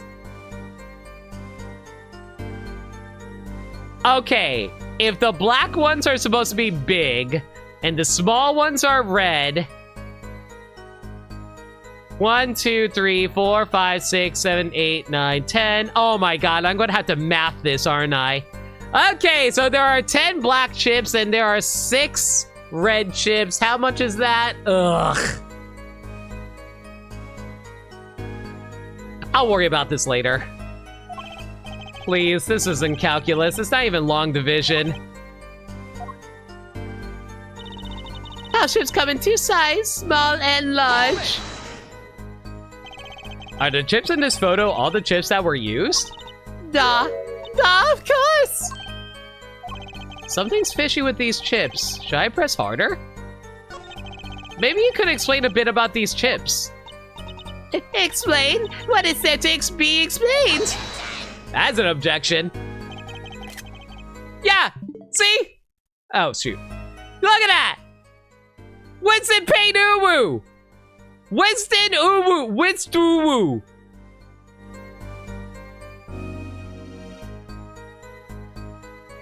Poker chips are poker chips. They're not fish and chips, not a chip off the old block, not a motorcycle cop. Thanks. Now that I pressed her, I better ask something. What are these chips worth? Are they in dollars? Rubles even? Yet. As I've been saying before, it was game, not gambling. Hard perhaps for a capitalist to understand. Capitalistic pig. Yo, can we get out of this capitalistic society? I'm down for that. I don't have to worry about money anymore. That'd be nice. 2 types of chip. 100 points of chip and 1,000 point chip. Okay, let's count it. 1, 2, 3, 4, 5, 6, 7. That is well over 7,000. It is that money, da. Justice. Sir? Don't you find her comment interesting? Yeah, no kidding. Like, how many red ones are there? 6. Yeah, yeah. In more ways than one, sir. I'd have it added to her testimony myself. Well, does the defendant want to witness add her testimony? Please do. Yes, I do think this deserves further scrutiny. Add it to the testimony. I wish I knew where I was going with this. Apollo, for the love of God! I thought you said you knew it wasn't calculus. This isn't even long division. This is addition. Very well, witness, if you would be so kind. Da, Your Honor. Can someone ban Kristoff? Yes. One kind of chip is worth 100 points, the other kind is worth 1,000, 2 kinds in all. Mr. Gavin said his testimony is important. To be honest, I have no idea why. Mr. Justice, do the court a favor and think what you want to say before raising your hand. We are not in kindergarten. Sorry, I'm fine. I better think of something to ask. And quick. The 2 types of chips. Da? Small ones are 100 and the big ones are 1,000. Right? Right, of course. Ha! Don't waste that time. Ugh. Is that all? Yeah. Great, Mr. Gavin made me stop her and now I'm the one who looks dumb. Oh, Justice. Please try not to embarrass me like that. Who? Me? It's a clear contradiction in the information you have in your hands. What? It's a simple matter of calculation. Go on, try it. Man, they expect gamers to know how to do math? We're not in kindergarten after all. Calculation? I'm gonna press the other points just in case there's any interesting comments they have. Mathematical! So you're telling me that Mr. Wright, undefeated for 7 whole years, was losing? Da, it must have been most unlucky day for him. I am glad I did not take out a picture of him. It would be break camera, certainly. The chips, they went always the victim's side of table. So you're telling us it was a one-sided game? Da, one-sided and... But last hand, the defendant played with all chips on table and lose. Close quarters calculation. CQC, eh? Last hand? It was the largest points of any hand. The defendant's hand was excellent. He tried to use it to take victory from behind. It appears that both the defendant and the victim's hands are in this picture. That is truly an excellent hand, however, so is the victim's. One with the highest number wins, the defendant loses. The victim, Mr. Smith, had a stronger hand than the defendant and crushed him. I believe that explains what occurred next. Once card laid down on table, it happened. The moment loss was decided, defendant grabbed bottle from table and... And what happened next? Even to think of it now, I shake and tremble, da. I did not believe such thing would happen. What such thing? Please, you must believe. I had no idea. How could such thing occur? What such thing? Yet. The defendant had been hitting victim. Da, I saw it all happen right before me. I saw a bottle coming down on victim's head. Decisive, isn't it, Your Honor? My witness saw the very moment of the crime. Remember, your first goal is to gather information. Yes, sir. Look out, contradiction. Here comes justice. Listen, I know Ace Attorney is all about puns, but geez, these things are going hard.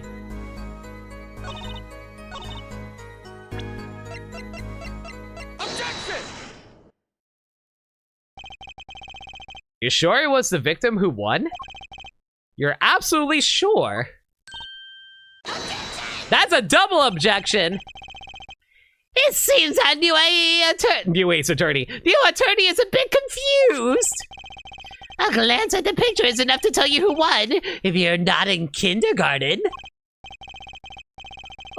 Just for safety's sake, could you explain the problem to the court? Of course, Your Honor. In this photo, I see small chips and I see large chips. Tell me, which were worth 1,000 points? Why, the big ones, of course. Duh. Oh, I thought so too. But then the totals don't add up. Totals? Let's review what the witness told us. Each man started with 3,500 points in chips, and the combined total value of the chips was 7,000 points. Yes, if my calculations are correct, let's see. 3 plus 1 carry to 5.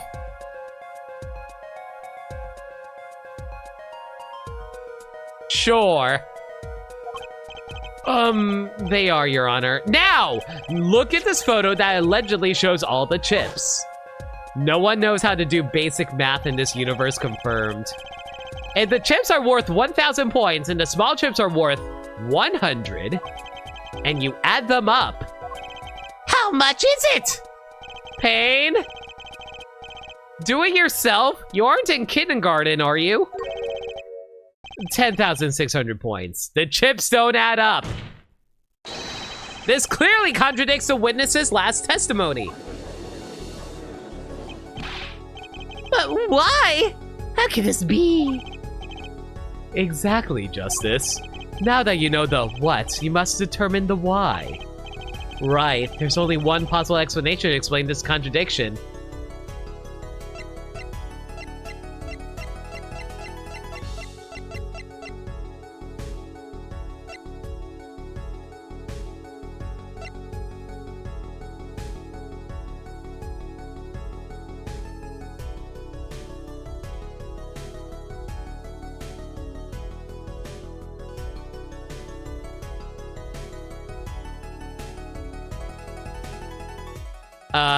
I assume that starting points have to be wrong in this instance, yeah.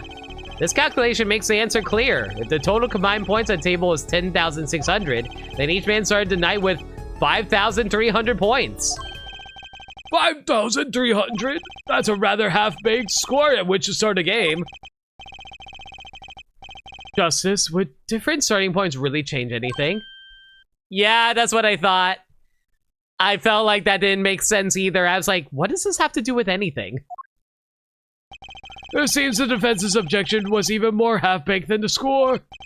Uh-oh. Time to head back to the kitchen. Right, there's only one possible explanation. The chip count is wrong?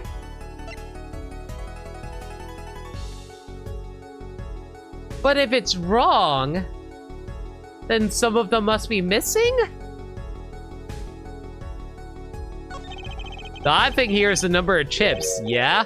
Right, Mr. Gavin? Why are you asking me? Just in case? Justice, it's your case I'm concerned about. If you're wondering about the chips, just look at the photograph. It's all there. Even our judge with his failing eyesight could count them. But if they're both right, then how does that work? That's not the only thing failing the judge. Let me ask you again. How are they both right? Okay. Each man began with the game with 3,500 points. If all the chips are indeed shown in this photograph, then there can only be one answer. Well, what is it? The value of the chips was the other way around.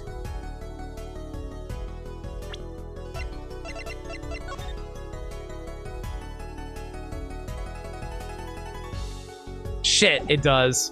It does actually add up. God freaking damn it! I took it way too literally. What? Want to know what I think? The small chips were worth 1,000 points, not the big ones. Okay, I'm glad I found this train of thought, but at the same time, what does this have to do with it? Wait. Hang on. By that logic, Phoenix was winning. Phoenix was winning! Huh. The small chips were worth 1,000 points, not the big ones. Madness! Utter madness! Show me the photograph of the chips again. There are 6 small chips and 10 large chips. Why, that does make 7,000 points when you add them up. Excellent work, Justice. That's almost as though you figured it out by yourself. Well, I'm just glad I was the one who said it. But wait! That's an objection. The value of the chips may be different, but that changes nothing. Indeed, the victim did have the larger number of chips still. Exactly. If the small chips are 1,000 points and the large chips are 100, let's do a little math. Add up the points for each side of the table. Ah! The victim, Mr. Smith, had 2,900 points and the defendant had 4,100 points. Well now, it seems that Mr. Wright was winning that night after all. That's impossible! My client had even less reason to kill the victim. After all, he was winning! Well, here's the thing. He may have been winning the majority of the game, but it's clear that the victim had the winning hand at the end. So wouldn't that mean that, like, if they went all in, that would mean that Phoenix lost overall?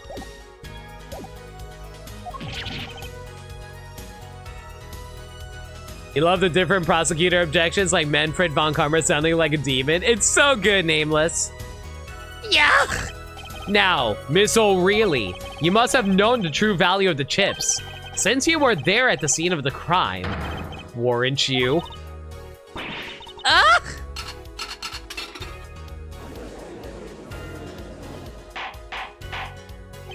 Order! It appears our defendant has lost his motive, and Mr. Wright's supposed defeat never happened. Ugh. You know what? Payne is a really shitty prosecutor if he hasn't realized that thing that I realized. We must now ask ourselves whether we can trust it.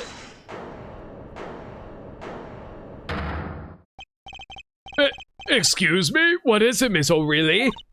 I did not want to be saying this, but actually, you see, See what, Miss O'Reilly? What did you see? We see. In the last hand, there was cheat. What do you mean, cheat? A cheat? You don't mean a trick? Is it a ghost trick? Wait, or do you mean a scam? They're all the same thing.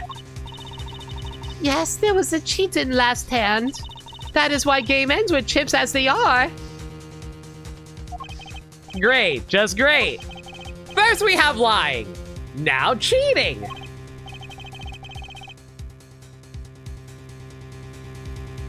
Well, this certainly has taken a turn. Very interesting. Witness, you will please testify to the court. Tell us about this cheating in the final hand. I need a drink of water. My throat is exhausted from all this reading.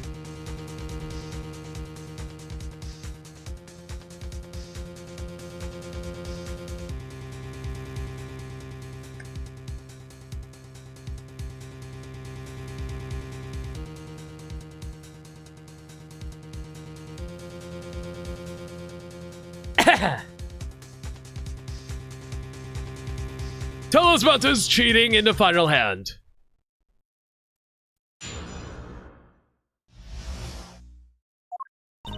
The last hand, both men had full house. There is 4 of each card in deck from ace to king. If you look at both men's hands, cheat is more obvious. The next moment, game becomes argument, da. The defendant's trick was exposed. He took bottle in his hand, poor Mr. Smith. What?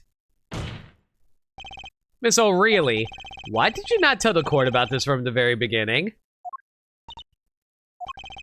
I thought I smelled a cover-up here. Where was the information about the decks, by the way? Well, folks, it's time to throw back the covers. A full house is a very high-scoring hand. Not easy to make in my experience. That alone is enough to suspect less than scrupulous tactics. Mr. Gavin, what's a full house? Lawyers these days, you don't know your poker. I can't say this bodes well for your case or career. What does playing poker have to do with being a freaking defense attorney? I love how the strangulation story has just been totally forgotten, right? Just forget all about the locket situation. What is this, some kind of secret court poker ring? Justice, you know the term one pair, two pair, and three of a kind, yes? Yeah, no problem. 2 cards with the same number make a pair, and 3 makes a 3 of a kind. Good. Now picture a hand with 1 pair and 3 of a kind. That's a full house. That doesn't sound very easy to make, does it? You can see each player's hand in this photo. Wow, they both have full houses. We forget there's an easy way to make a full house and go undefeated for 7 years.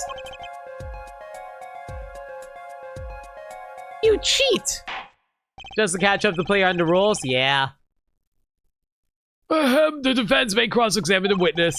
If he did cheat in the last hand, that still leaves one important question. Mr. Wright lost that hand.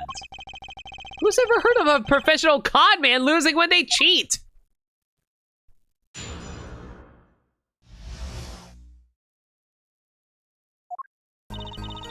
The last hand, both men had a full house. Just how hard is it to make a full house anyway? It is quite hard, Da. It is quite making a pair and a 3 of a kind at the same time. I guess that's right. Very difficult to be sure. You can take my word as the poker head of courtroom number 3. Very difficult, Da, but it's not impossible. Okay, full house, hard. This line of questioning, a waste of time.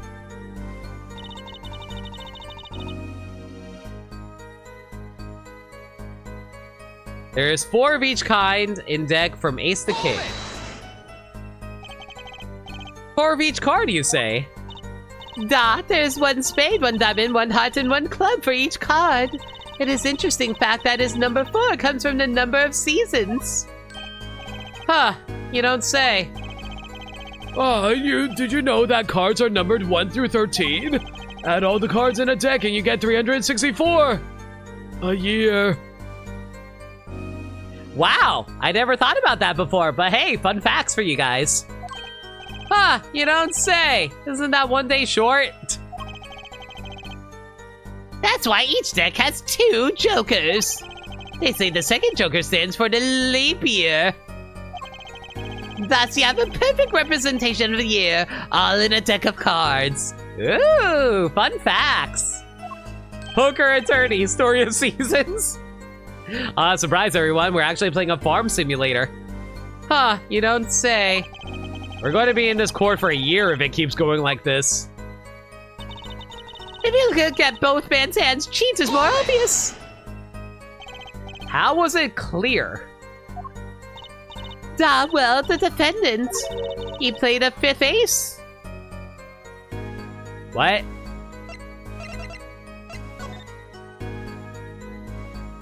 Where? Where? A 5th ace? I still remember both hands very well. Mr. Smith's hand had 3 aces.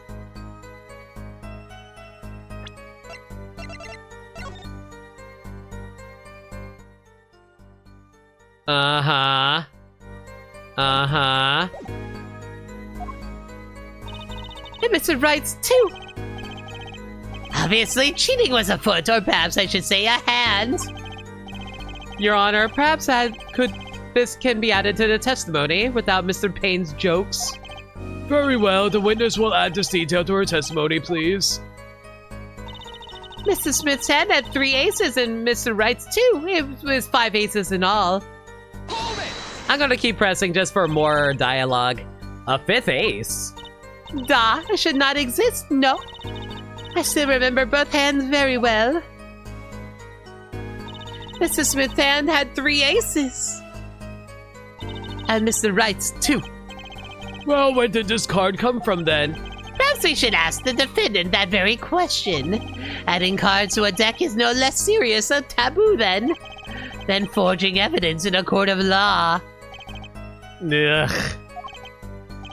Now, perhaps it's time for you to say something, Justice. You bet. I have no intention of staying quiet. Not me! No, sir! I better find some contradicting evidence fast. Oh my god, Apollo. Next moment, game becomes argument. The defense trick was exposed. Do you recall what the men were arguing about? I believe so. The victim, he shouts, "You are cheater," and then the defendant shouts something like, "I have objection." Shouting objection, eh? Old habits are hard to break. First he bluffed his way through the courtroom, now he bluffs his way through life.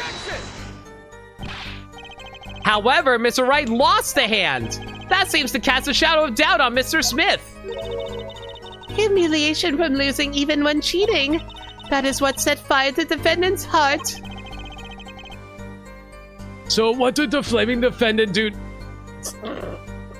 Would you guys call Phoenix flaming? Maybe for Edgeworth, I don't know. He took a bottle in his hand, poor Mr. Smith. By bottle, are you referring to this? The defendant used this bottle too. This behavior is an admission of cheating by the defendant. But why use a grape juice bottle? You'd be surprised at what can be used as a weapon. This use is recommended drink a Borscht Bowl Club, This year's vintage is remarkable for its hefty flavor. Hefty enough to brain a grown man, apparently. First she says it was a serious competition, now she's saying there was cheating.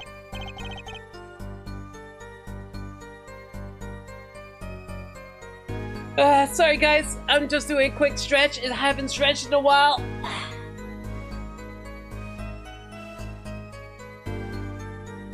Justice, notice anything odd? Her testimony keeps changing. Now she's saying the defendant cheated. Actually, yes, I had noticed that. Let's get to the truth of this cheating first, shall we? Right, leave it to me.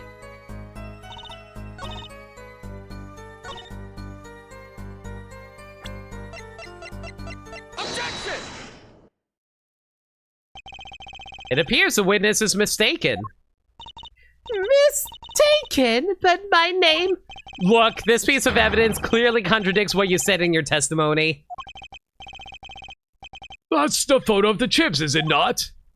Justice, perhaps you ought to explain your point in a way that the judge can comprehend. In other words, use your finger to point out your point. Yes, please point out the contradiction in this photo. What particular point contradicts the witness's testimony?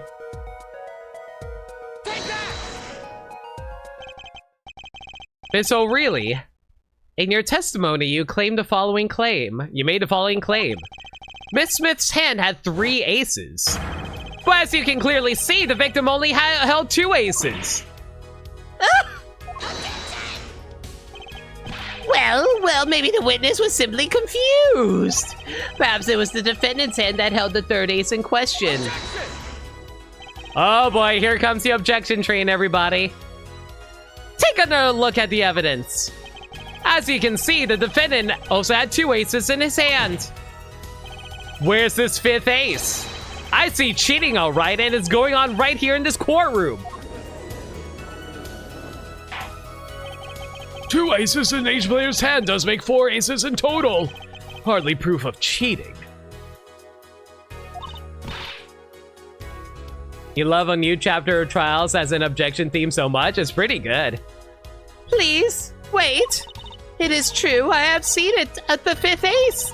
There was cheating, I swear to you. Well, that's odd. She must be lying, yet she's the most sincere I've seen her all day. You're right to trust your instincts. Mr. Gavin? Who knows what lies in store for us in the trial ahead? Your Honor, if I may, I have a suggestion. What may that be, Mr. Gavin? If you don't mind, perhaps we might examine the actual cards. The cards? Mr. Payne. Yes? The player's hands that night were set aside as evidence, were they not? The defense would like to request that the cards be shown to the court. Very well, the prosecution will submit this evidence. Which will you examine? The victim's cards or defendant's cards? If these cards don't prove cheating was going on, nothing will. Now, which of these hands is more suspicious? Only the victim's hand? It was the victim's hand that changed over the course of the witness testimony. The defense requests time to examine Mr. Smith's cards. Very well, Mr. Payne, if you would. Very well. Well, time's a wasting. Get to it, Justice? Yes, sir. When examining evidence, be sure to view it from all sides and angles. Try using R stick to turn it every which way, and X and Y to zoom in and zoom out. Perhaps that should give you a better perspective on the case. Okay, let's do this!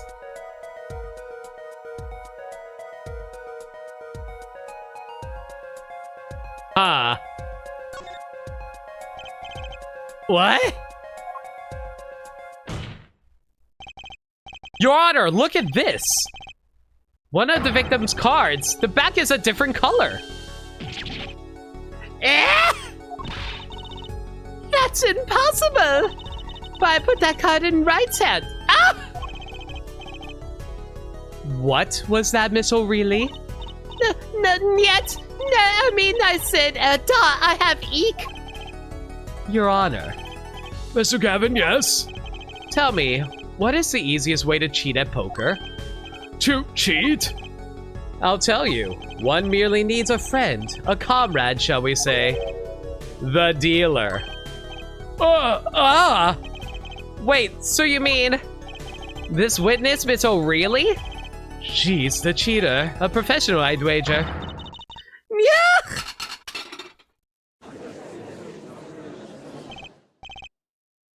Order! Order! Focus, Justice. Time to take advantage of...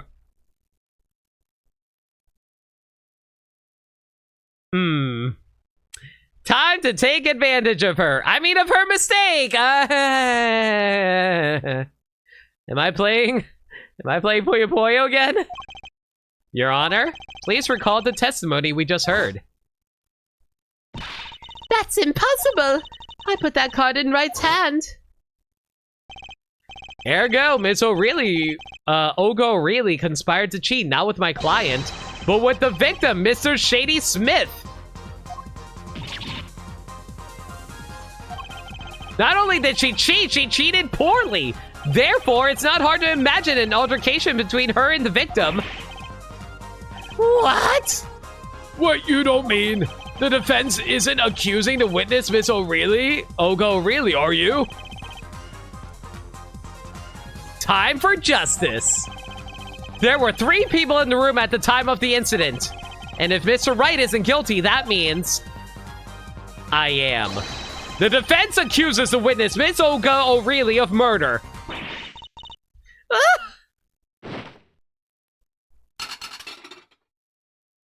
Is borscht normally supposed to have lobster in it? Pursuit Overtaken was the fan name for this? Mr. Payne, where is your witness, Miss Olga O'Reilly? It appears she has lost the consciousness, Your Honor. Mr. Justice? Your Honor? It seems you presented a new possibility to the court. One suggests a connection between the witness and the victim, Mr. Smith. And that means... This court cannot pronounce a verdict for the defendant at this time. What? I did it! I held out! I see no point in prolonging the trial this day. The prosecution will need to make further inquiries. Phoenix? Yep, that sounded like Phoenix, alright.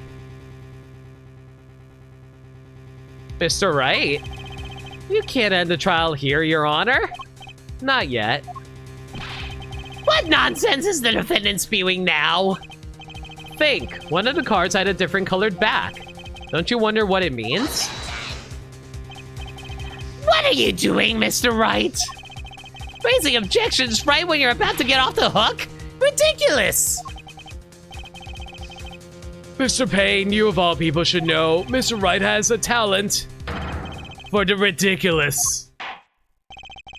Fun fact, this originally used the GBA voice clips for Phoenix, but the collection uses Dual Destiny's voice clips. I mean, makes sense.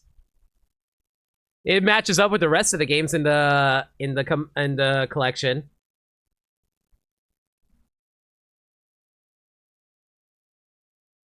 Okay, before we get to the bottom of this, I'm really hungry. I didn't eat before we started. I'm gonna go eat a sandwich really quick. I'm gonna throw up a quick ad while I'm doing this, but if you guys want to chat for a bit, I'm down.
All right. I'm back. Perhaps we should get to the bottom of things. Let's clear up the facts about the game that fateful night. As was said before, we alternated between 2 decks of cards that night. That was said before. The 2 decks at the club have different colored backs, blue and red. 1 color per deck. Why use different colored backs? If we use the same color, the 2 decks might get mixed. Use different colors and they still got mixed up. We used the red deck for the last game. I see, but that's Odd. Yeah, for one thing, the picture shows a blue deck. For some reason, I have this impression that you were using the blue cards. Yeah, me too. I'm sure someone said something about blue cards. Whatever, in the end, 1 card of the wrong color got mixed into the mix. Which means it was cheating. Yes, a card slipped in a deck would seem to indicate cheating. Yet, this card raises 2 serious questions. Apollo? Yeah? Let's consider the first question, shall we? Think. In the last game, when was the card swapped? When? There are 3 broad possibilities here. It could have been swapped before the murder, during the murder, or after the murder. Well, yeah, thanks for the news bulletin, Mr. Wright. Of course it was swapped. Oh? It might be as simple as you think, Mr. Payne, or it might not be.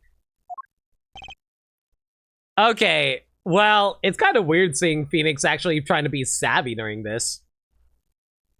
Ricotta sandwich? Just a basic ham sandwich, nothing fancy.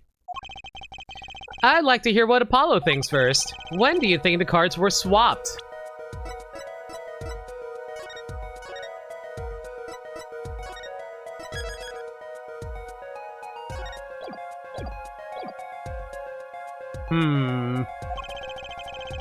When was the card swapped into the deck?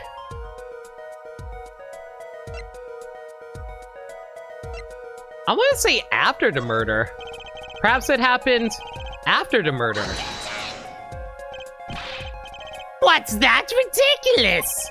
What's the point of cheating after the hands have been shown? That's silly. Yes, but tell me, how do you swap cards during the game? I'll take silly over impossible. Oh my god, 3 objections. Okay. Take it from me, son. There's a lot of silly in this world, but very little impossible. Oh? Even when the backs of the cards are a different color? If you pulled that during the game, you'd be caught in no time. Ugh. Quite true. That would mean that the blue card in question was swapped after the hands were shown and after the murder. Okay, this is going straight past silly and straight on to crazy. I ask again, what's the point of cheating after the game's over? Who would do that? Who indeed? That's one of the mysteries before us. There's another. Yes, a simple yet decisive question must be asked. Who swapped a red card for a blue card? Who? The game and murder is done. The victim is dead. Only 2 remain in the room. Alive, that is. Oh, Alive was in the room? The defendant, Phoenix Wright, and our witness, Olga O'Reilly. Okay, so who was it that swapped a red card for a blue?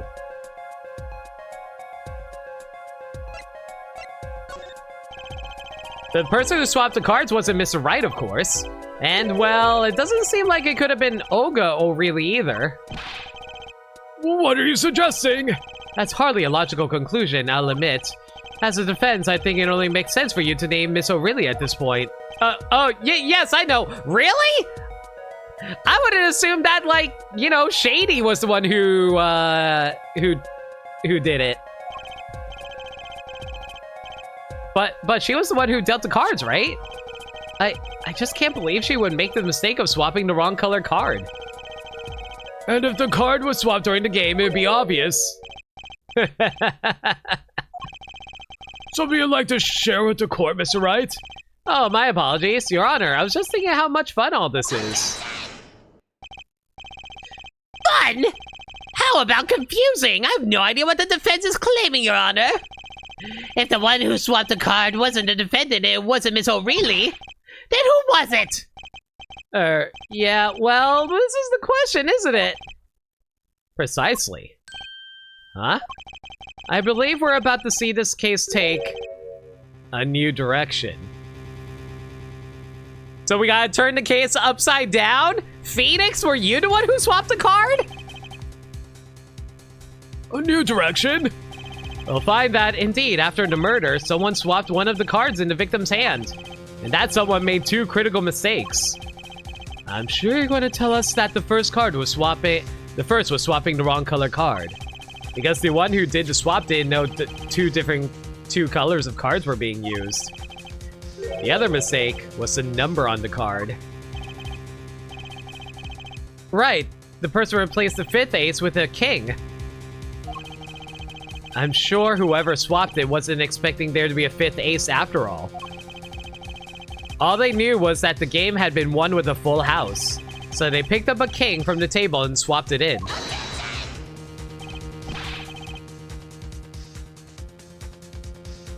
But there's one problem. According to our case record, this person doesn't exist. True, not until now, but you have to admit the possibility of a 4th person. Though it's more than a possibility. There was someone else there that night at the scene of the crime. What? I believe the judge spoke truthfully earlier. You do make trials ridiculous, Mr. Wright. This trial has proceeded on one central assumption, namely that at the time of the incident there were only 3 people in that room. I believe this new evidence, shall we say, overturns that assumption. The problem is that you chose to conceal this information from the court. I suppose that is a problem, yes? Court is adjourned for a brief recess. Man. Now I should have taken that break earlier. Ah, well. Mr. Kevin, I'll see you in my chambers during this recess. Certainly, Your Honor. Very well, the trial will resume in 20 minutes.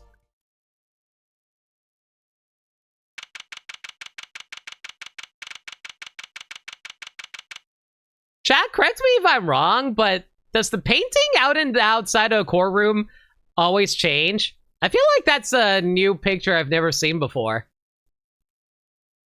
Now you gotta get a coffee? I don't drink coffee. I'll get some water, though.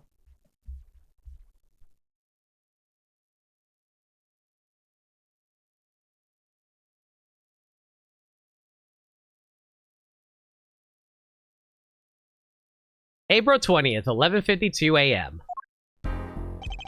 That was quite unexpected, Mr. Wright. To suddenly claim there was another person at the scene of the crime like that. I must ask, is it the truth? Well now, I think you would know the answer to that. Being mysterious, are we? Sadly, I have no time for mysteries. I only ask that you leave the defending to your defense in the future. Otherwise, I cannot guarantee the outcome. I see you haven't mellowed out one bit, Kristoff. Justice. Yes, sir? The judge has summoned me to his chamber, so carry on without me. You did well, Apollo. Can I ask you something? Sure. That locket you wear, is that really yours, Mr. Wright? Ah, you're wondering about the victim's disappearing locket. Here, you can take a look at it. That's a picture of my daughter in there. Cutie! Look at her! I'm just surprised to hear you had a daughter. Most people are. Perhaps you'll meet her one of these days. Cutie! One more question. The one who cheated that night, was it you? What do you think? Huh? You know what happened 7 years ago? What I did? It's not unreasonable for you to think I might cheat. I never, honest, but... Imagine if Cyclops appeared? Yeah, but then it'd be all like, wait, how the hell did Apollo get like the Magatama to be able to see Cyclops? It is odd that he managed to go undefeated for 7 whole years. Wanna know something? There's only one game where you can be dealt bad cards all night and still win. Poker. Eh? You see, poker is all about reading your opponent. In that way, it's a lot like a court case. Poker is like trial law? Figure out what your opponent is thinking and you win. Well, yeah, but it's harder than it sounds. I think not. Try as they might to conceal it, everyone reveals their true thoughts in the end. Their body language can become a valuable source of information. You're kidding! That witness, for instance, Miss O'Reilly. She would touch the back of her neck during certain parts of her testimony. Did you notice? No? Come on, who noticed that? Words, habits, twitches, it's all information for the reading. That's the secret to winning, Apollo. Someone taught me, and now I'll pass the secret on to you. But I'm not worthy. I mean, there's no way I'll pick up on these signals. No, you can do it. Huh? You just don't know it yet. Are you gonna give me like a fancy thing that lets me zoom in on stuff? What's he talking about? Well, you will. Soon. Ah, almost forgot. One more thing about this case. You should know, I haven't told the truth to anyone yet. What? I knew it! I have my reasons, of course. All shall be revealed. And Apollo, I need you to be there defending me. I need your power. Power? I had no idea my cords of steel were that special. It's time. The real trial begins now. Do your best.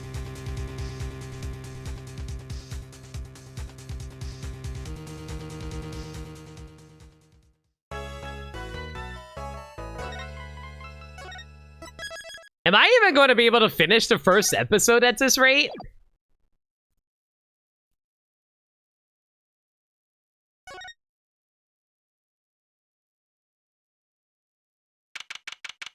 April 20th, 12:14 p.m. District Court,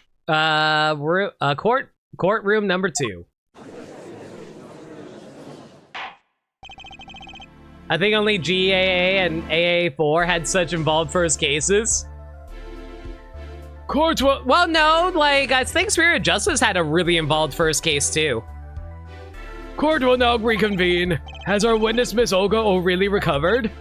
Yes, Your Honor. Well, she's regained consciousness. Perhaps we can hear her version of the events again. That's the thing. You see, she's quite fatigued. You're looking a bit fatigued yourself, Mr. Payne. Sadly, fatigue is insufficient grounds for refusing to testify or prosecute. The defense would like to request that Miss O'Reilly take the stand. Very well, the witness will take the stand. Perhaps you could repeat your name and profession. Or perhaps you'd rather admit that you're a poor liar and a poor loser. Not. What?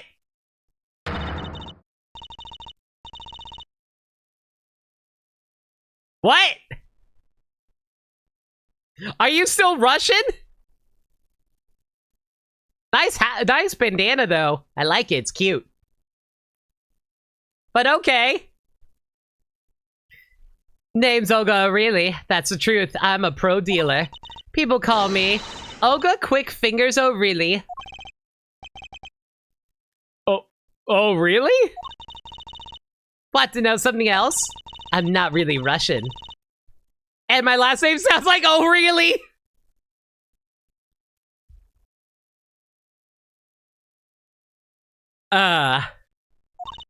There, that's the truth. Hope you're satisfied.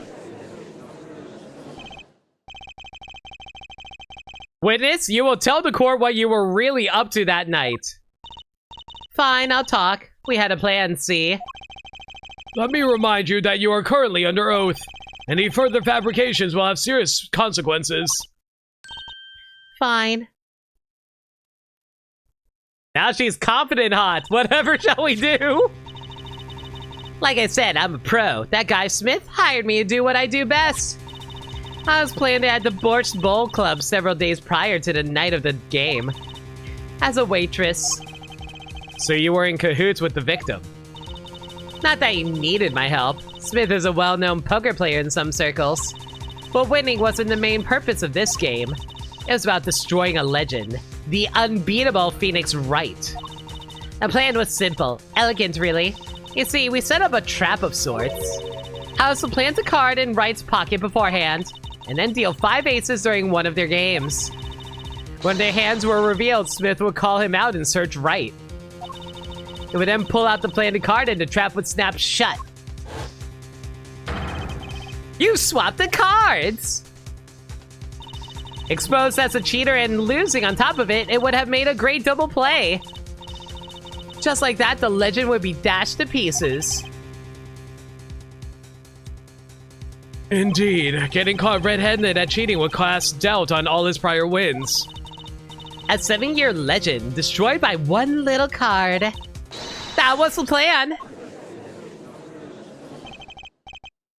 Oh, really? Oh, really? How droll. But it appears you made quite a mistake. Mistake? I agree, the trap was elegant, yet what happened to that planted card? Hey, that's right. He's lucky, I'll give him that. You'd have to be to slip free from a trap laid by Olga Quick Fingers O'Reilly. Oh, really? Oh my god, I am so tired of saying O'Reilly. The witness would be much cuter if she dispensed with the evil mastermind shtick. Cute? Who wants to be cute? I don't know, she's kind of cute as is. Quick Fingers, it's chillin'. I'm not cute, I'm bad, you hear me? Bad. And that's hot. When you're through being bad, perhaps you could testify to the court. Tell us about this trap and how it was sprung.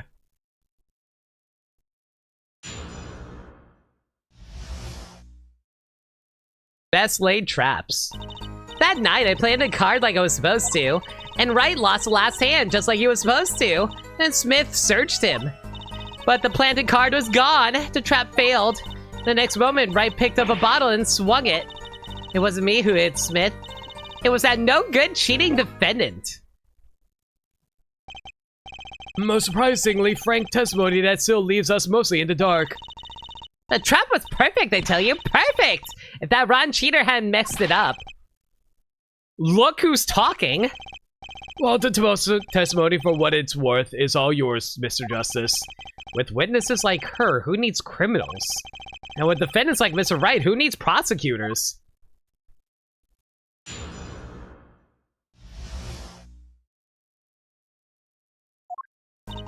That night I planted a card like I was supposed to. Oh, that's actually kind of nice of them to restore my HP bar, quote unquote. This planted card, which card was it exactly? The trump card, the 5 of hearts. Let me guess, Mr. Wright was to have switched the 5 with the heart to make a full house. At least that's what you were going to accuse him of doing, thereby ruining his legend. I slid into Wright's pocket.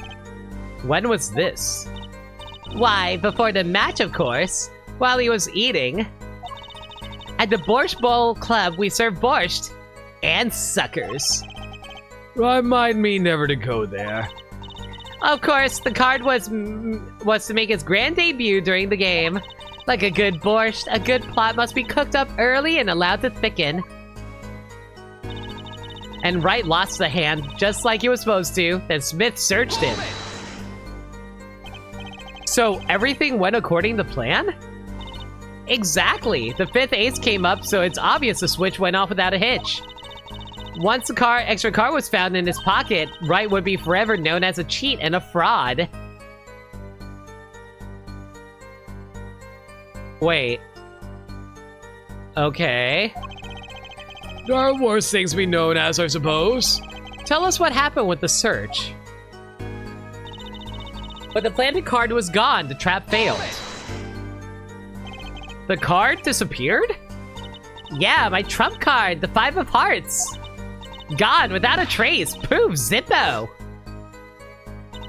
We searched every nook and cranny, even inside his cute little hat. But the card was nowhere to be found, is this correct?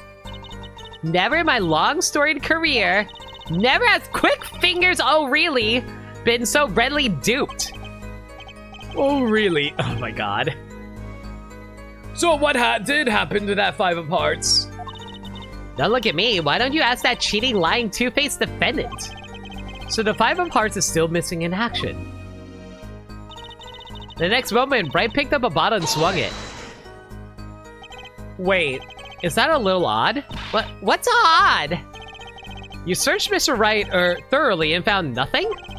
Which means he didn't cheat, which means he had no reason to strike the victim. Well... What was that just now? I sensed something. It's almost as if it's called observation. Something wrong, Mr. Justice? No, nothing, Your Honor. What to do? Should I press her a little harder? Miss O'Reilly, you're hiding something. What are you talking about? You? Me? Quick Fingers O'Reilly? Hide something? There was supposed to be a heartbeat sound effect when that happened. It happened. I heard it. The defense were afraid for baseless accusations. I have one question for the witness then. You say you saw the moment the defendant hit the victim. Is this true? Of course it's true. I did see it, honest. I saw it when Wright hit him. I saw it when Wright hit him with my own eyes. I saw it. What's this weird vibe I'm getting? That witness, for instance, Miss O'Reilly, she would touch the back of her neck during certain parts of her testimony. Did you notice? Touching her neck, was it?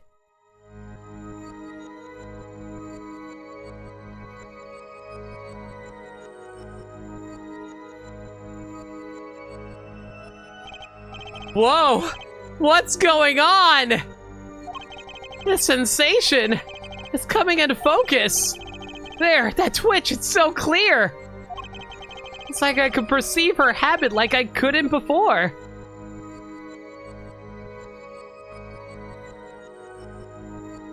Gotcha!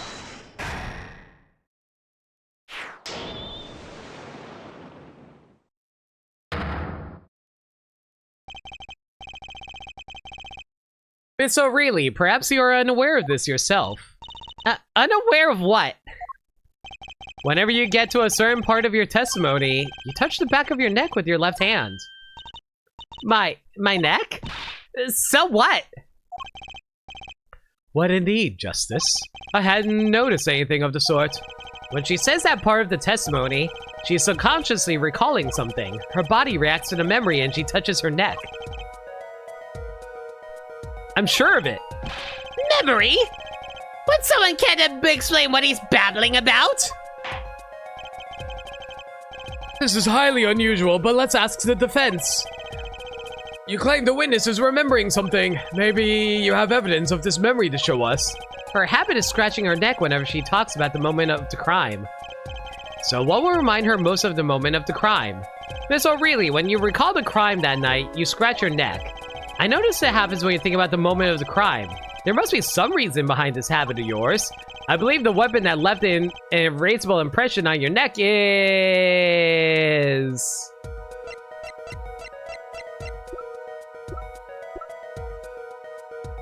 Take that! Sorry to disappoint. I don't have any particular memories of that. God damn it! So was I supposed to present you a picture of the cards instead? Uh-oh. That must not have been it. Of course not, Uwu. You want a habit, Mr. Justice, Uwu? I'll show you a habit. Uwu. I better get this sorted out before I develop a habit of my own. Her habit is scratching her neck whenever she talks about the moment of the crime. Maybe it's the bottle. Whenever she talks about the moment of the crime, she touches her neck. And what reminds us more of that moment than this bottle, the murder weapon? I don't know why I didn't think it was the murder weapon. But something doesn't fit. If you were only the witness to the crime, why would that make you touch your neck like you're in pain? What's he talking about now? It was Miss Smith, the victim, who was hit. Mr. Smith that was hit, not you.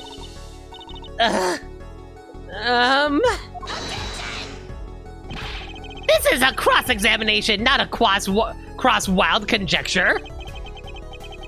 The witness's habits, they're completely irrelevant. Justice, I'll admit, I'm a bit confused myself. This is certainly a unique cross-examination. I'll explain later, just trust me, now's our only chance to break her.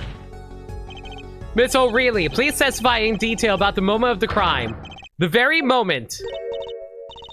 Yet, I know nothing. Wow, she put on her, snow parka fast.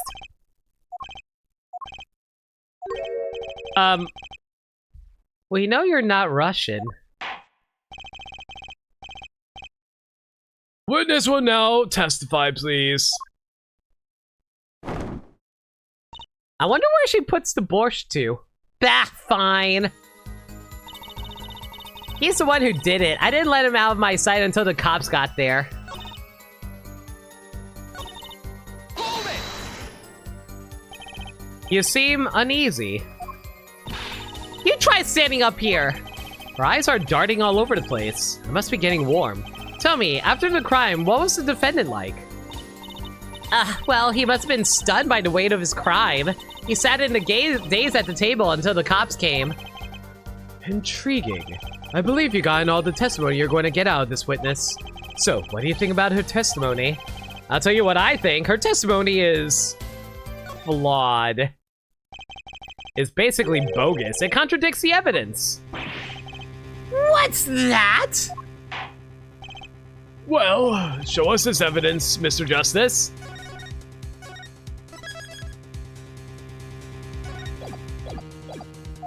This evidence that you claim contradicts the testimony. She didn't let him out of her sight until the cops got there. I know there's some evidence that contradicts that.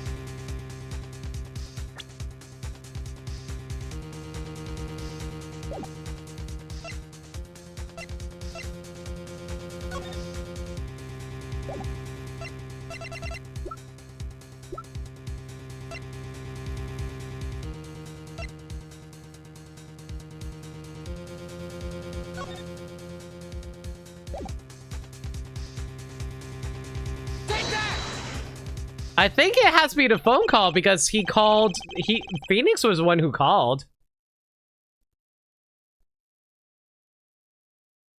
So really, we have a record here that clearly contradicts what you said. It states that the police were alerted by a report from the defendant.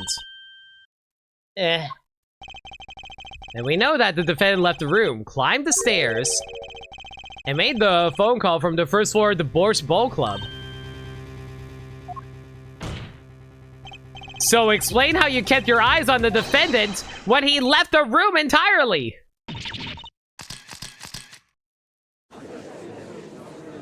Well, now there's borscht all over the floor. Great. The man who picked up a bottle and swung it that night, it wasn't the defendant.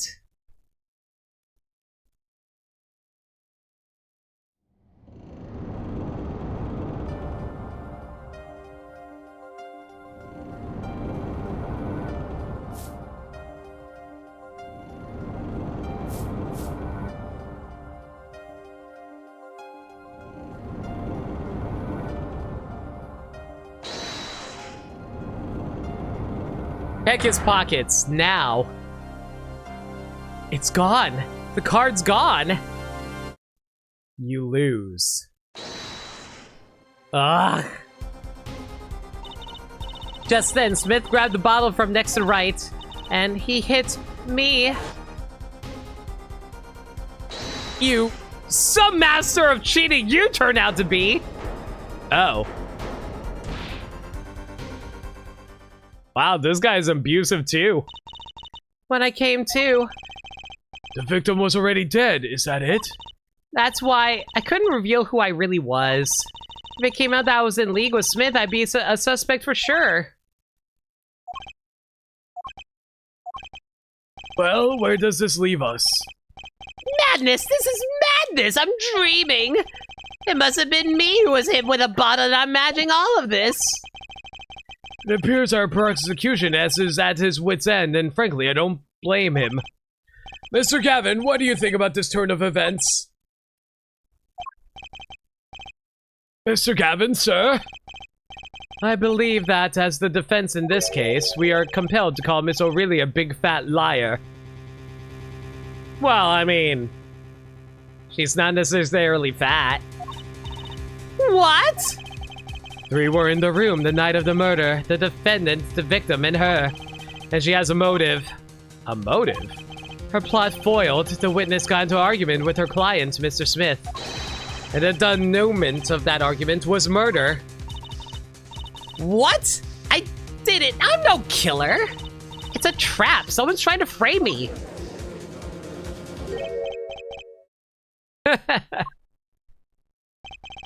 What tangled webs we weave when we practice to deceive. So tangled we catch ourselves in the process. Mr. Wright? Such a hasty conclusion. It's not like you, Christoph Gavin. What are you saying? Why not consider the other possibility? That there was another person in the room at the time of the murder. Right, like Mr. Wright was saying before, recess. A single card was swapped into the victim's hand after the murder. And the one who swapped the card didn't know two colors of cards were being used. A fourth person. Ha! This theory again! Your fourth person doesn't exist! Indeed. That's why I decided to bring this case to court. Here, where there's no escape and no chance for deception. The perfect place to catch the real criminal. The real criminal? And we're in luck. A clue to the real criminal's identity was kindly provided for us. And right at the beginning of the trial, no less. What? Apollo, perhaps you know about what I'm talking about. What? Sorry? Remember what I said. The fourth person who swapped the cards made one critical error. He or she wasn't considering the color on the back of the cards. Right, but how could such an obvious mistake occur? The cards used for the last game were red. Yet, there's one person here in our court who thought those cards were blue. Yeah, I had that impression too, but why? Well, Apollo, think you can figure out who it was? It's not me, I swear! It's so weird that Phoenix is only like this for one game, right? I just like to imagine Phoenix is panicking out of his mind, like, in the background that we're not seeing, and he's only acting cool because he realized it before us. Who is this fourth person? Why do I always get put on the spot like this? Let's hear what the defense has to say. Who was it? Who thought the cards used in the final game were blue?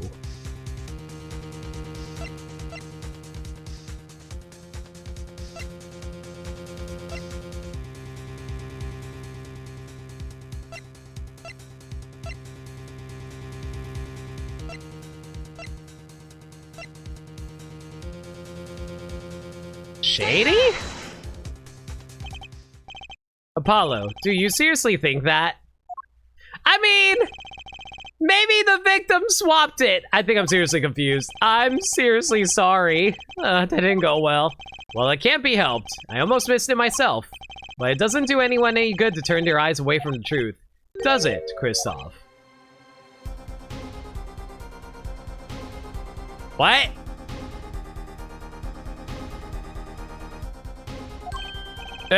Mr. Gavin? What? Did Gavin say that at the beginning too? You don't mean... Christoph Gavin, you were the fourth person that night. But, of course Mr. Gavin knows the color of the cards. How would he? As you can see, the crime scene is black and white. You can't tell which of the cards are blue, the ones on the floor or the table. But, look! You can see the colors in this photo. Yes, but when he said the cards were blue, it was well before this evidence came to light.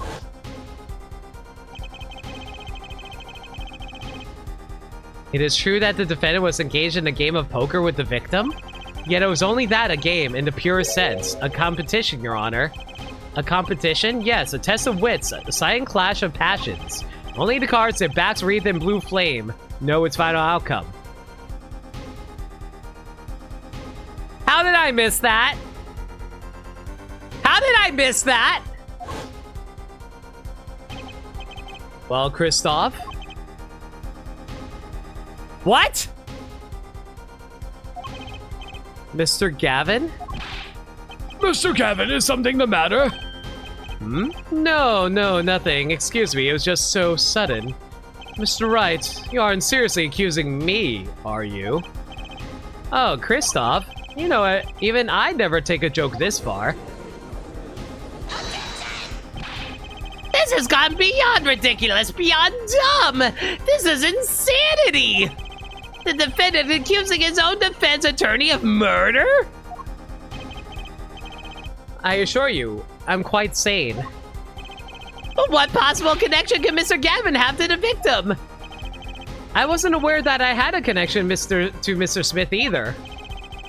Yes, but Mr. Gavin and the victim have never even met. Well, what if they have? Huh? There is a possibility, after all. They may have met that night before the game started. What are you suggesting? Is this the truth Mr. Wright was staying silent about? Well, there's only one thing to do. Mr. Wright, the defense would like to request that you testify to the court. The defense would like to request no such thing. Also, objection. Mr. Gavin, testimonies must relate to the case. How could anything happening before that game of poker be related? I'm not sure I follow, Mr. Gavin. As I explained before, the defense believes that Miss O'Reilly... Oh, really? Am I to assume you really speak for Mr. Justice in this? He is the defense, not you. Mr. Justice, the matter of Mr. Wright's testimony is up to you. Oh. Okay. Yo, Brabin, how you doing, dude? Hope you're well. Let's hear it. This is Mr. Wright's strategy. He is planning this all along, and I intend to see it through. The defense would like to request that Mr. Wright testify to the court. In real life, it'd be up to Phoenix, regardless of what Kristoff says here. Et tu, Justice. You would betray me, your teacher? I'm sorry, Mr. Gavin. This isn't about loyalty. This is about the truth. Very well, the defendant, Mr. Wright, will take the stand, please. How am I? I could be better. Been dealing with a lot of real life stuff, but I'm hoping it'll settle down soon and I don't have to worry about things anymore. Sorry, I'm to be perfectly honest with you guys, I am having fun with the game, but a lot of real life stuff has been like kicking me down lately, and I've just been super stressed out because of that. I'm sorry if that I'm not as enthusiastic as I normally am.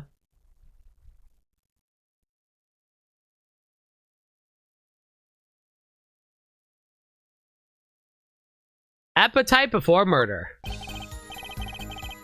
That evening, Kristoff and I had dinner. We sat at the table in this photograph. Shady Smith walked in 5 minutes after Kristoff left. When the trap failed, Smith hit the waitress. The girl was knocked out cold and Smith was uncontrollable. I left to call the police. When I returned, he was dead, blood streaming from a cut on his forehead. That's when I made another phone call to defense attorney Gavin. Mr. Gavin, you were at the Borscht Bowl Club the night of the murder? I dine with him rather frequently. And he talked to the defendant on the phone directly after the murder? Quite against my will, I had become involved in a murder. I thought I might be in need of a lawyer, so I called him. You were planning this all along, weren't you, right? Just because you wanted to drag me into your little murder trial. The only thing I want is the truth. As I did back then. And now. I thought my office was doing you a favor when we took on your defense. It appears I was wrong. Very well, the defense may cross-examine the witness. Justice? Sir? He's lying, and you're going to expose him. Understood, sir. Mr. Gavin versus Mr. Wright. This can't end well. Why can't I have a normal trial?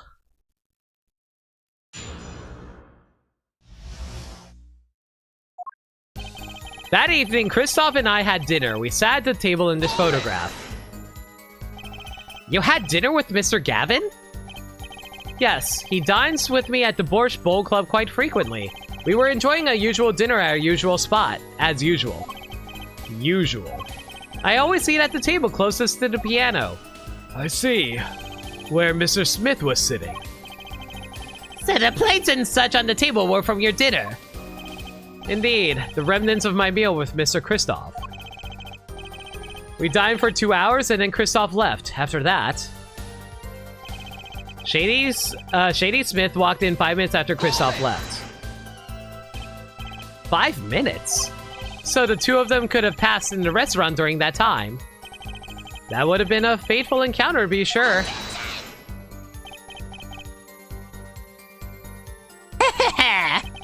Oh, Mr. Wright, what was it you said? An objection, by the way, chat. Kristoff Gavin and Shady Smith have never met. I believe I did say that. Yeah, I was all nervous about this meeting. And now we hear they just passed in the hall? That does seem a little weak as a pretense for murder. Oh, it would be if that were all that really happened. Come on, Mr. Wright, what are you hiding this time? When a trap fails, Smith hit the waitress. Hold it! About this failed trap. This is the same trap that Miss Olga O'Reilly mentioned. The plan was simple, blah blah blah, elegant really, you see, we set up a trap of sorts. I also planned a card in Wright's pocket beforehand. And then deal 5 aces during one of their games. When their hands were revealed, Smith would call him out and search Wright. He would then pull out the planted card and the trap would snap shut. You swapped the cards! Just like that, the legend would be dashed to pieces. Yes, a harmless little prank, in essence. It was by a quirk of fate that I happened to discover it. A quirk? I happened to put my hand in my pocket and found a card. The card she planted! Yes, I snuck a peek at it and found it was the 5 of hearts. I had a feeling something might happen, so I disposed of the card before the game. Disposed? Where? There was an empty bottle of grape juice that I'd been drinking right beside me. I threw the card inside the bottle. An empty bottle of grape juice. The murder weapon? Yes, I rolled it up and shoved it in. The colored glass makes it hard to see.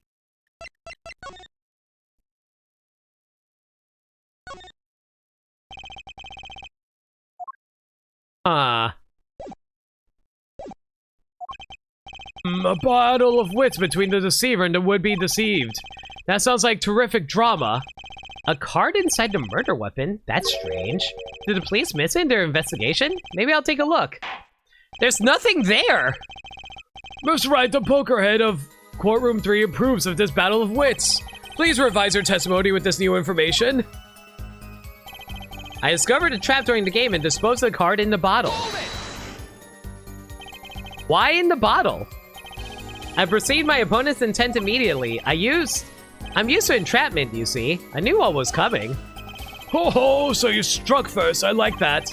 I know every trick in the book. They don't work on me. At least, When you get lucky and stick your hand in your pocket, they don't. I like how they're even calling out Phoenix on his dumb luck. The girl was knocked out cold, and Smith was uncontrollable. I left to call the police. You made the call to the police from the first floor of the restaurant, correct? Exactly. Cell phones don't get a signal down the hideout. Was anyone else on the first floor at the time? Not a soul. It was the middle of the night, after all. So, there in the darkened restaurant, I called the cops. After making the call, I returned to the hideout. It didn't seem right to leave the injured waitress alone. When I returned, he was dead, blood streaming from a cut on his forehead. And when you returned, the victim was already dead, yes. I'll admit, I was a little startled when I walked in. What? Little? He was bleeding from his forehead, after all. I guess I'd be startled too if I walked in on a scene like that. That's when I made another phone call to defense attorney Gavin. To explain why you called Gavin? I'd obviously gotten involved in a rather sticky affair, and I figured Kristoff's law office would give me a friend rate for my defense fees. Glad to hear you intend to pay. Oh, I'll pay in full, Kristoff. It was I who got you involved after all. You may find the price of your defense quite high, my good friend. Quite high. Is this the truth that Mr. Wright was talking about? Justice, you know what you have to do. He's lying. Expose him now. Yes, sir. I have to think. What's Mr. Wright trying to tell me with this testimony? The truth has to be in there somewhere.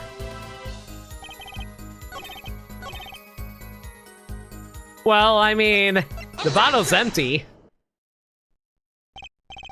Mr. Wright, if I may? Yes? I've examined the bottle and I didn't see any card in there.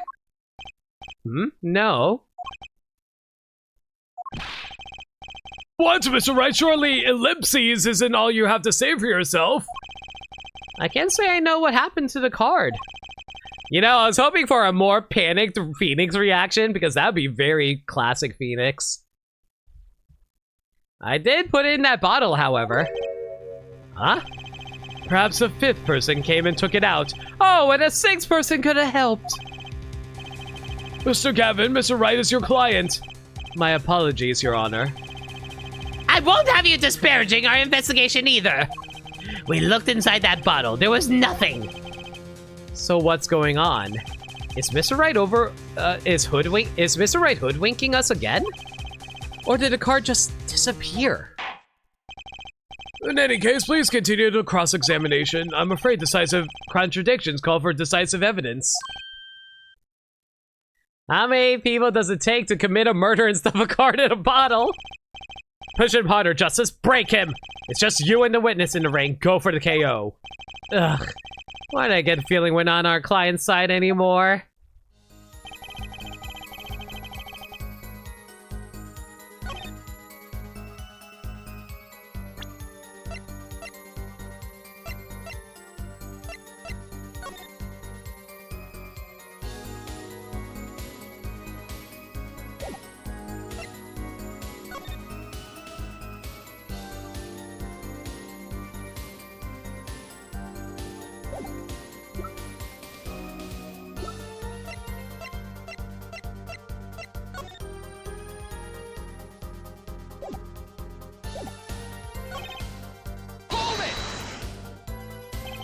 Why in the bottle?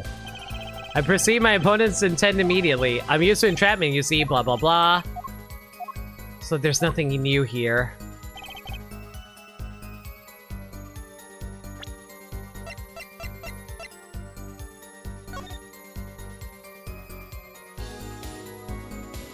Wait a second.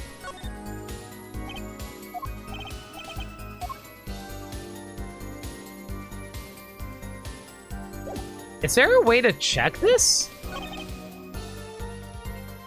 Wait, cut on his forehead.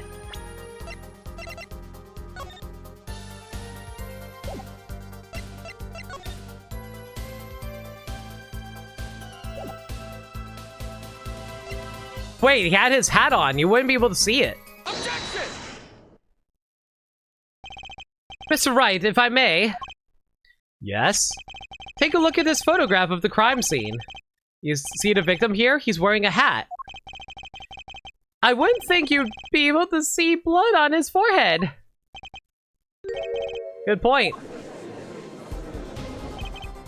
Justice! Next time you point out an inconsistency, put a little more oomph into it. Mr. Wright, can you explain this to the court? Ah, I forgot to mention something. I was the one who put that hat on his head.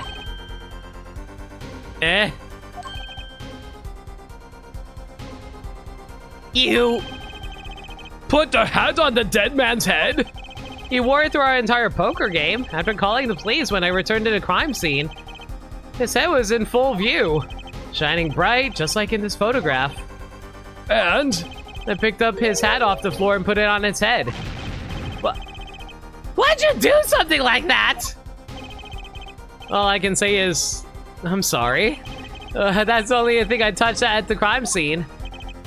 So Miss O'Reilly really didn't see it? It being the victim's his head? I think not. She was out cold. I believe I was the only one who witnessed his head. Ah, here we go again. Mr. Gavin? Pardon. It just seems that our client is determined to lie his way through this case. Hey, he's still our client, isn't he? I believe that's enough of that. Mr. Gavin? This witness's testimony is more like a travesty. It's riddled with lies. I'm beginning to see how you came to lose your attorney's badge 7 years ago. Well, you certainly have a unique way of treating your clients, Kristoff. I never knew. I believe it was you who threw the first stone. Mr. Wright, if you intend to ever tell the truth about this case, it's now or never. I don't mislead. Don't be misled. I haven't told a single lie here. Eh? When I noticed the trap, I put the card in the bottle to dispose of it. And when I put the hat on the victim's head, let's just say I had a reason for doing that as well. A reason? That reason is right here. Your cell phone? That night, recall that I spoke with defense attorney Gavin after calling the police. Just in case, I recorded our conversation. What's this? Now that we're all here, I see no reason why I shouldn't play it back for the court.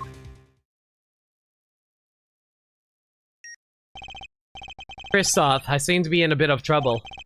What's this? Game not going well? Something like that.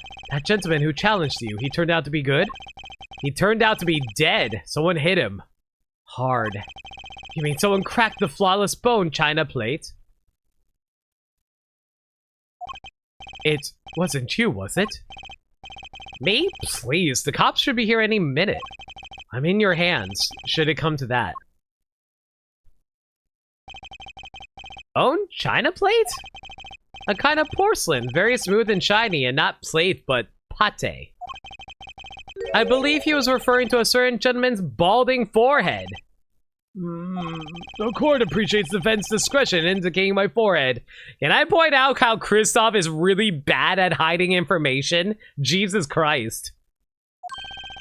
Wait a second, something's not right about that phone call.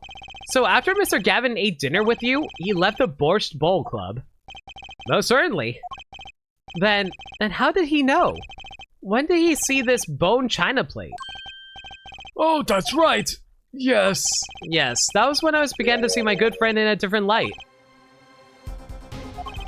Troubled, I returned to the crime scene. And when I spotted Mr. Smith's head again, I realized exactly what was wrong.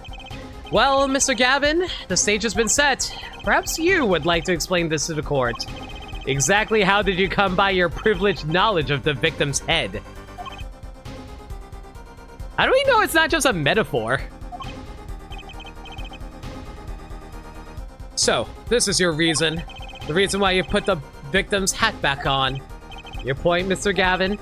It's come down to this, has it, Phoenix, right? Order! Order will be I will have order, Mr. Payne! Yes, Your Honor! I believe this court has been left with no other choice. Are you prepared to hear defense attorney Gavin's testimony? Well, as a prosecutor, Very well, we will break for 10 minutes, after which Mr. Gavin will take the stand for a cross-examination. Are we clear on that? Crystal clear, Your Honor. Very well, this will be the final recess for today. Alright, I need to go to the bathroom really quick. I'll be back in a moment.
When was pain ever in his depth? Yeah, this days is ridiculously long for a first case. A little bit. But I've had longer first cases before. Like, I think it was like a long case for Ace Attorney 6 as well. Ace Attorney 6, yeah. When Page is totally out of his depth here, when he was worshipped as God for that one game. Wasn't that Spirit of Justice? I think so, anyway. You love the Payne family. The localization localized series makes them even better, seeing they apparently immigrated to America just to keep antagonizing the rights in the localization. I forgot that was even a plot point, but you're right. Alright, 2:32 p.m. Mr. Gavin and Mr. Wright are both in the judge's chamber.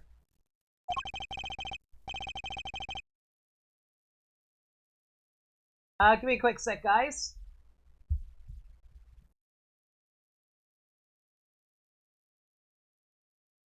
Who'd have thought today would turn out like this? Yo, Eastwind, how you doing? Welcome to the stream. Gaspin, Winston's younger brother. Gaspin because they wanted a darker take on Winston. Yeah, honestly, Gaspin's way cooler than Winston. Guy tried to get a child killed? Yeah! Actually, fuck that guy. May I? Cute! Look at her! Look how cute she is. Huh? What? Hello, sir? Please, pick a card. What's this all about? Is this one okay? Oh, hey, it's red. Excellent. I have a message for you. The last hand is about to be played. You'll need a trump card to make it. Trump card? It's Hat Kid!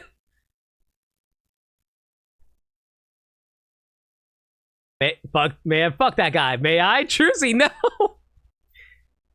The card you have chosen is magical. Use it wisely and the game is yours. That's all. An ace? Where do I remember this card from? Mr. Smith's hand has 3 aces and writes 2. It is 5 aces in all. It is true, I've seen it, the 5th ace. That was cheating, I swear to you.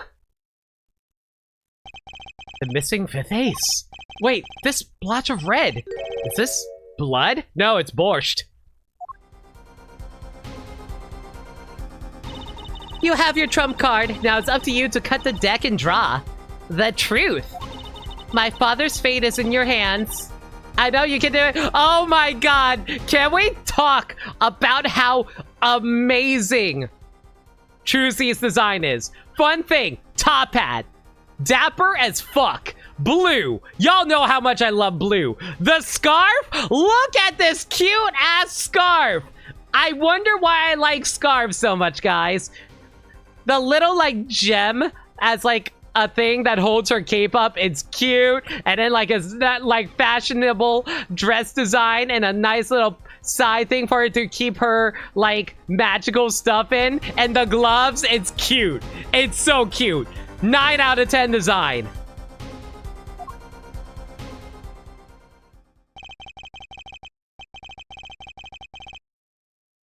I like Spirit Justice just fine. I'll get to it when we get to it. This bloodstained card is my trump card for... Is this my trump card for finding the truth? You still love that you stumbled into this series because of the fan crossover with My Little Pony called Turnabout Storm? Yeah! I actually watched that back in the day. It was actually really well made. I fell deep into thought as my mind raced to understand what this all meant. That girl. I'd seen her recently, but where? That's when I made the connection.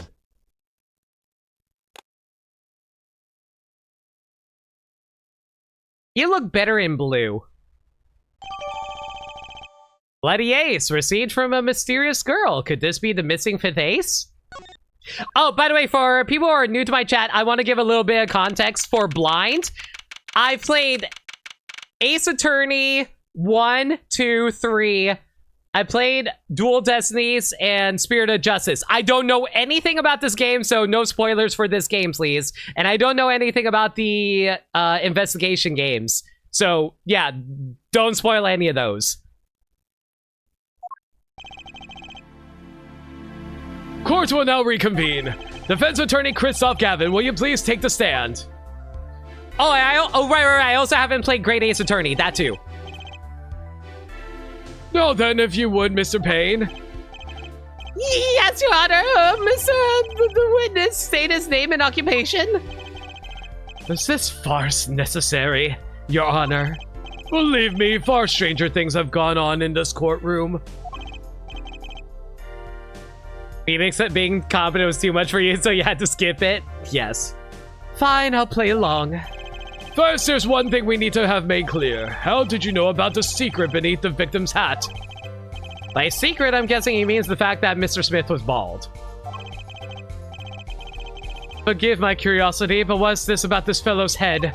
Your Honor seems to have an inordinate interest in it. Objection! Oh, yo! Phoenix is actually taking a stand with... Yeah! Phoenix's theme! Let's go! Yeah! Oh, that's so... Oh, I just got a blast of nostalgia out of nowhere. Yeah, they used the new one. There's actually a sequel series on YouTube. Oh, I didn't know they did a sequel. Phoenix theme or Sissel theme? That's hard, nameless.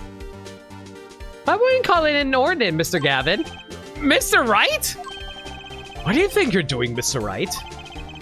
Wow, things sure look different from the other side. You know what I mean, Apollo? Speaking of looking from the other side, let's consider something for a second. The victim wore that hat all night, never once taking it off except for that one time. That one time being the instant he was hit. Oh-ho!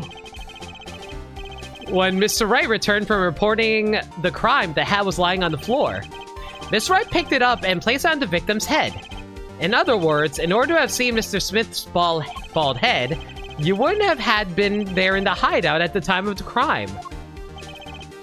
In other words, I must be the real killer, is what you're trying to say. Not bad, Apollo.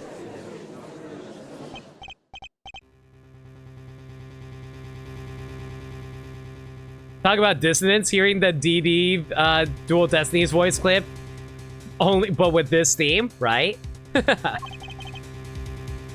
Mr. Gavin? I'm afraid I haven't been entirely honest with the court. What? Oh, I assure you, I had the noblest of intentions. I did it all to protect my client, Mr. Wright.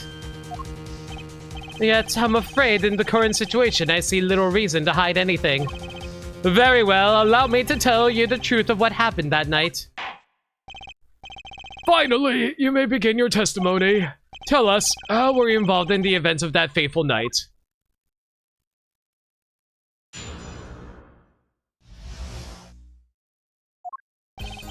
The rage I sensed in that man that night troubled me, so I returned to the club. I went down to the basement and peeked in through the little window in the hideout. It must have been right after the murder took place. The victim was dead as he appears in the photo. A bald head, an unconscious girl, and Wright holding a bottle in his hand. I sensed that was not the best place for me to be at the time, so I left. That's when the call came from Wright. So you witnessed the murder? For better or for worse, I missed the actual moment of the deed. I thought you couldn't get a signal from the basement.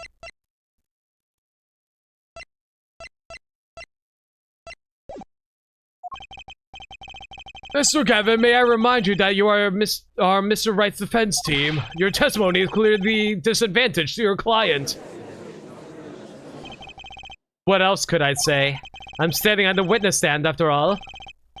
So you are Mr. Gavin? And you had to testify as you just did.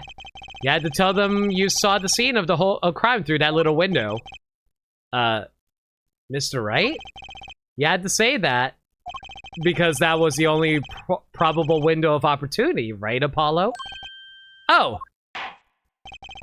Mr. Wright, the defense should do the cross-examination, not the defendant. Mr. Justice, are you prepared? Yes, Your Honor. I can't believe I'm going up against Mr. Gavin. This trial is getting weirder and weirder.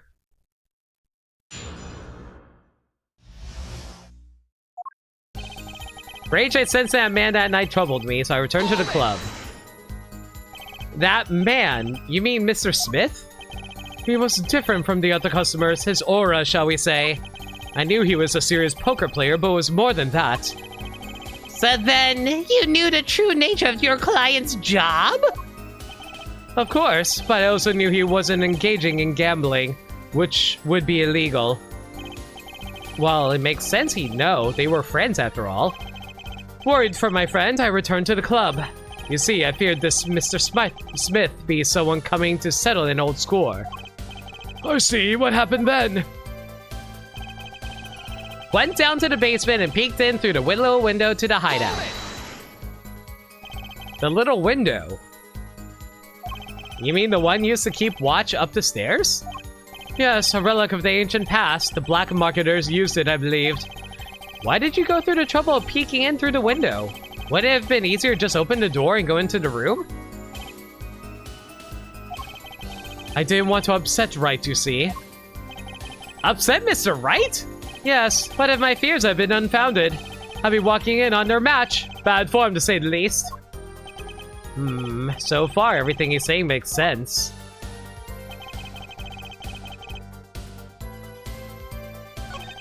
I mean, to be fair, people can also just play poker casually. There's a reason why we have, like, there's a reason why we have, what's it called? Clubhouse games. Must have been right after the murder took place. How did you know it was right after the murder? Really? No need to shout justice. I was just getting to that part of my testimony. Ah, there he is. The coolest defense in the West we know and love. Even when you're standing up there on the witness stand, some things never change. I was afraid you'd change too, right? But you hadn't. You and that overbearing personality of yours. With friends like these, who needs enemies? Think and stretch, thank you. Reminder?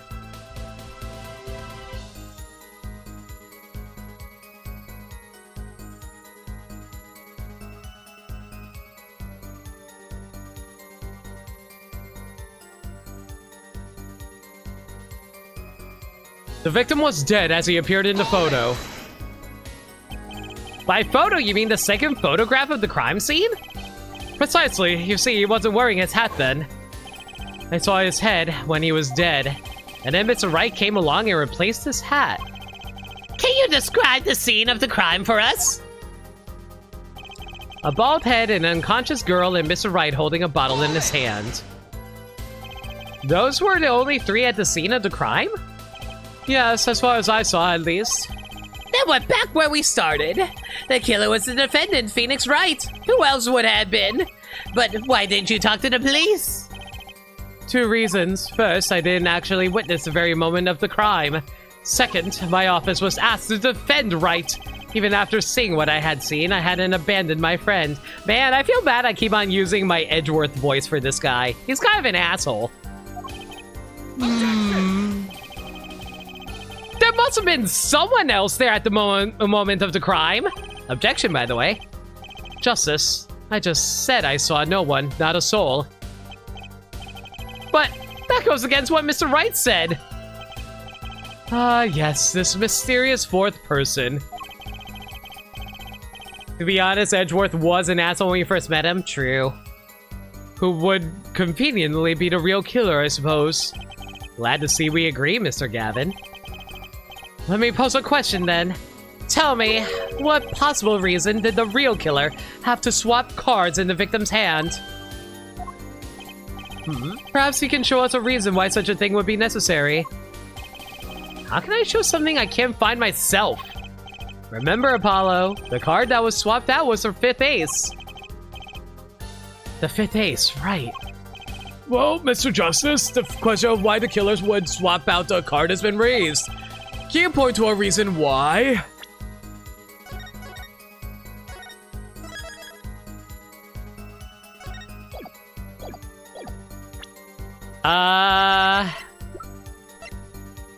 Can I examine this card really quick to see if there's anything of note besides the blood stain? A single drop of blood marks the front of the card.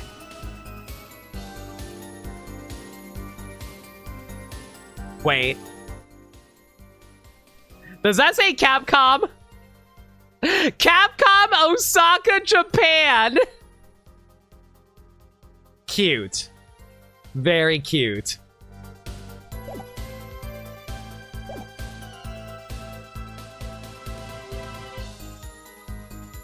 Yeah, it's right here. What's the save point? Hush you. You're right, but hush. Yeah, totally. It's now or never. The defense would like to present evidence to the court. Evidence showing the reason why a card was swapped out. And Roman numerals for 2007? Hang on, let me check.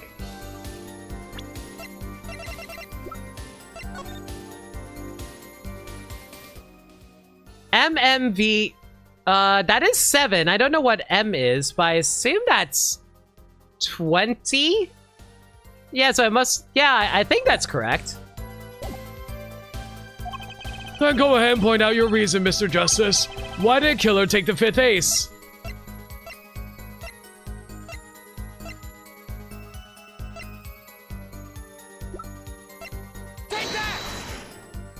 I presented early? My reason is, this. Is that an ace? Okay, good. I didn't present it early. We've gotten to Final Fantasy 1000 yet, so I guess not many people would know. Yeah. M is 1000, so it's 2000. L is 30. L is 50. Okay. Why? Why? It's got blood on it. It's right next to the spade. What?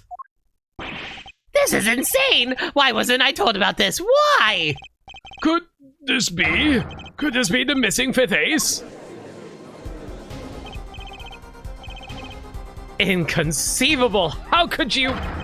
What are you doing with that card? Oh, well, that's the thing. Why is Mr. Gavin so upset? It's just a fishy card from some fishy girl. Oh, that card. It's mine. That is, I picked it up at the Borch Bowl Club that night after the murder had occurred. I gave it to my daughter.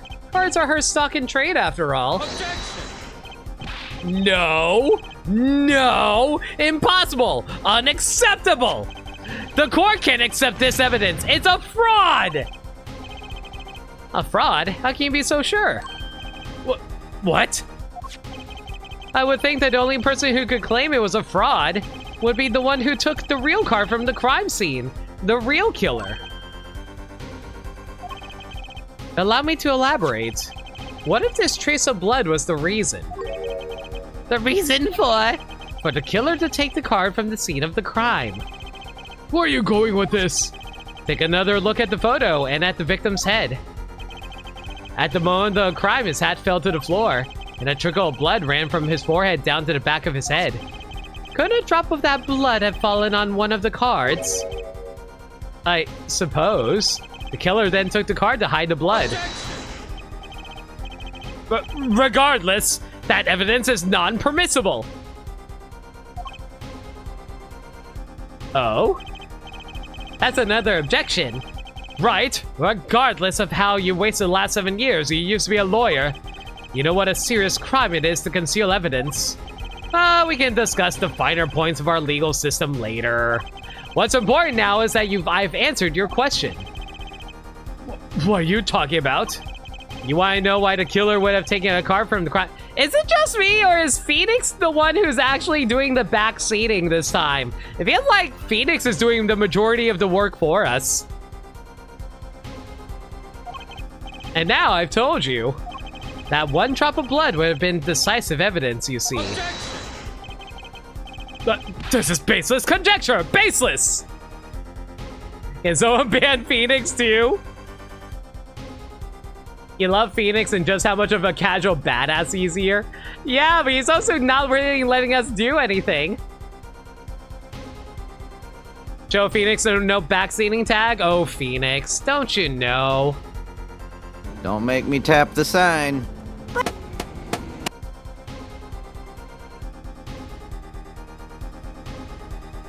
First, I've timed out Phoenix right for 30 seconds. The reason backseating, thank you. This is baseless conjecture, baseless! Another objection. Ah, there he is! There he is doing it! Again, it really does feel like Phoenix is doing all the work for us. Oh, I assure you, it's quite based. I'm saving that for later. What? It's amazing, really, how a single drop of blood on a single card can lead us to the truth. It's quite simple. Well, Apollo? Yes? Try picturing the scene of the crime. In your head. Ooh! 3D! Through the power of the DS, we are able to render 3D models! The murder took place in the hideout. The body of the luckless victim was found at the poker table. And before the killer swapped a card out, there was a single card with a drop of blood on it on the victim's hand. Given this, there is one decisive problem with this scene. Trust me, these felt like amazing graphics on the DS. I can imagine. Well, what is it? Well, let's keep it simple, shall we? Given that there was a drop of blood on a card, whose position this diagram doesn't fit? The victims, the killers, the witnesses, the second witnesses? Whose position doesn't fit with the bloody card?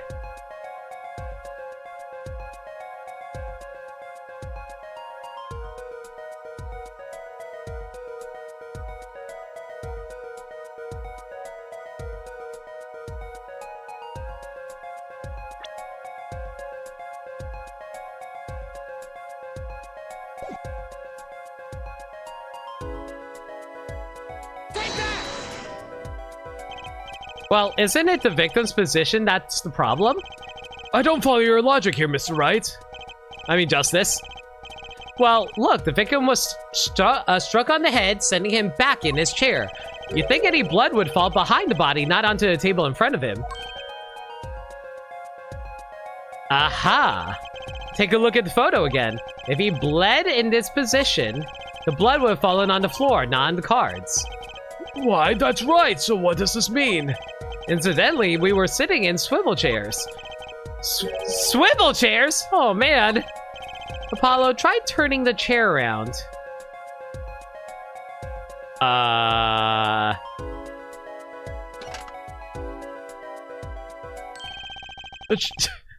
The chair was facing the other way?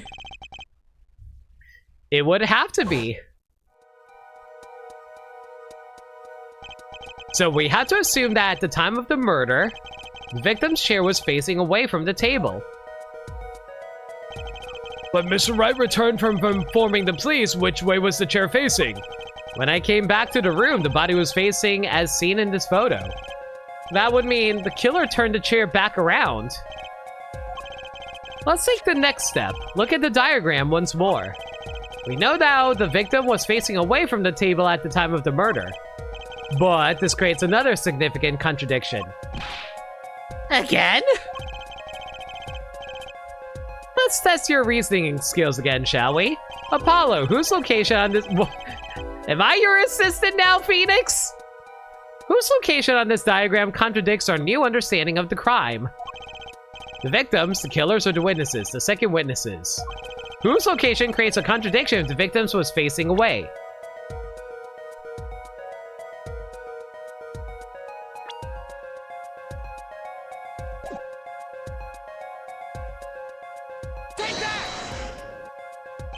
The victim was struck from the front, correct? Indeed. Well, wouldn't it be hard for the killer to hit him from the front? Apollo being Phoenix's puppet is a common critique of the game? Seeing where his indicator currently is, I would think it'd be quite hard, yes. Yes, but what you're saying makes no sense. Why would the victim suddenly turn to face the wall in the middle of a game? I believe a sufficient reason will soon come to light. What? There's something in this diagram that makes far less sense, actually. Look again at the diagram. Apollo, if the victim was struck while he was sitting as shown here, where would his assailant be standing? Try marking it on the diagram. But... There's no room to put a mark where the killer should be. Don't worry, let's think it through and see what we will find. We know the victim was facing toward the wall at the time of the crime. That's the only thing we know for sure. Try to forget about everything else. Where would the killer have to be standing to strike our victim from the front?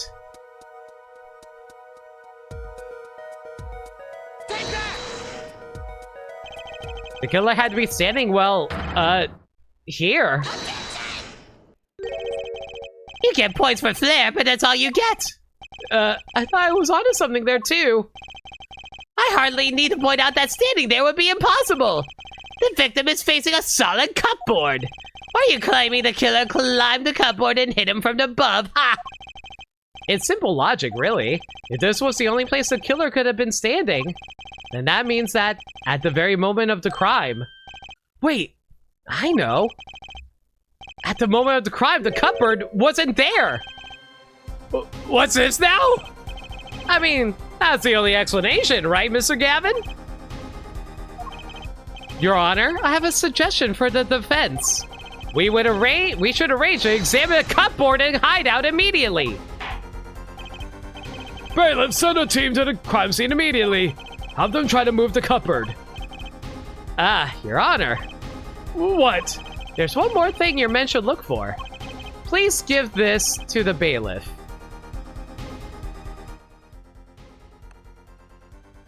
Blah blah blah blah blah blah blah blah blah blah blah blah blah blah blah blah blah blah blah. I see. Your scribbles need to be clear, Phoenix. Yes, I see.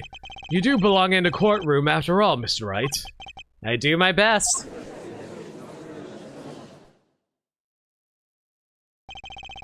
But let's forge ahead here while we wait. Look at the diagram once again, it's been changed. If the killer was standing here at the time of the crime, then this cupboard wasn't here. Which means, Apollo, try moving the cupboard. What do you mean, try moving the cupboard? Oh! Oh! I get it now. Dear bailiff, suck my dick, love Phoenix. Thank you. As you can see, the cupboard was the problem. At the time of the murder, it had to have been shown here. Now everything is in place to reconstruct the moment of the crime. Oh my. What's this? What is it now? Look at the diagram of the crime scene once more. God, Phoenix being smug is weird. It appears we found yet another contradiction. He never acts like this in any other Ace Attorney game. What I believe to be the final contradiction, in fact. Huh? Oh, dang! Notice something, Apollo? Our line of deduction is rapidly approaching its logical conclusion. Now then, Mr. Justice, please point to the new contradicting indicator. Is it the victim, the killer, the witness, the second witness? Which indicator in this diagram contradicts what we know about the crime scene?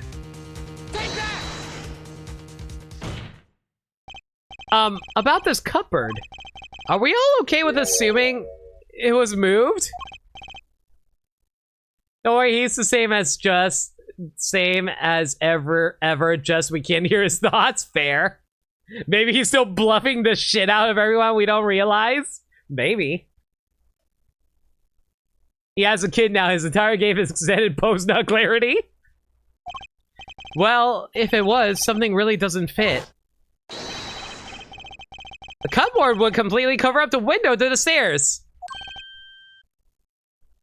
Oh man, I didn't realize Trucy was 7 years old. I know she's not 7 years old. That's right, someone standing outside wouldn't be able to see in. Someone like Mr. Gavin. What did you say? Oh, is the coolest defense in the West losing his cool? Don't expect me to play along with your little game, right? It's only a game until somebody gets killed, Mr. Gavin. And that someone was... while the window to that room was blocked by a cupboard. Or cupboard, whatever you want to pronounce it as. He could have still gone late in those 7 years. We don't know what he's been up to. Yeah, and I don't think Trucy is 7 years old. Trucy briefly when the daycare dimension read the Fire Emblem Fates of the universe. Okay. Yo, Sinsmage, how's it going? So, Mr. Gavin, perhaps you'd like to explain to the court exactly where did you witness the crime scene from? Excuse me, Your Honor. Order, this is a court of law. I will have order. We just now received word from our investigative team at the Borscht Bowl Club. How do you like my accent? They examined the cupboard in the hideout, Your Honor. Oh, and what did they find? Well, Your Honor, it turns out there is a secret passage behind it. What? What? Ah, yes, I believe I mentioned something of the sort before. This is one of the tricks to the room many of our regulars know about. Yeah, you even have a license to practice law? Yeah, totally. My license is, this game. I do remember him saying something about that now that he mentions it. A secret passage is a handy thing to have when you're engaged in illegal goings-on. Never know when you might need to duck away from the eyes of the law. So the room has a secret passage. Where does it go? The other side connects to the restaurant above. The underworld bosses would get away from the cops and enjoy a cold bowl of borscht, no doubt. Just like our killer.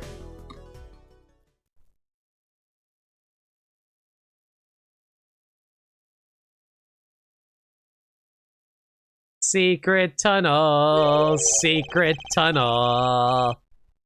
Secret door, secret door, secret door, secret door, secret door!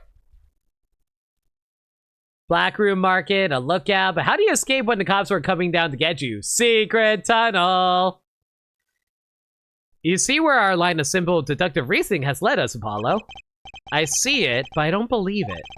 That girl wasn't kidding when she said I needed this trump card for the last hand.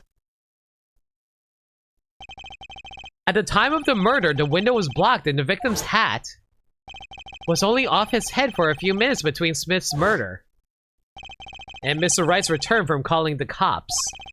In other words, the only place anyone could have seen the victim's bald head was from inside the hideout. Well, Mr. Gavin? Come on, say something. Dare I ask what really happened that night? Actually, I think we can probably figure it out ourselves at this point. That night, for whatever reason, our killer had a date with Mr. Smith. A date with destiny. Apollo, don't act like you should be smug about this. You barely did anything. There he crouched, hidden in the secret passageway behind the cupboard, holding his breath, waiting for just the right moment. Then the chance came, and he took it.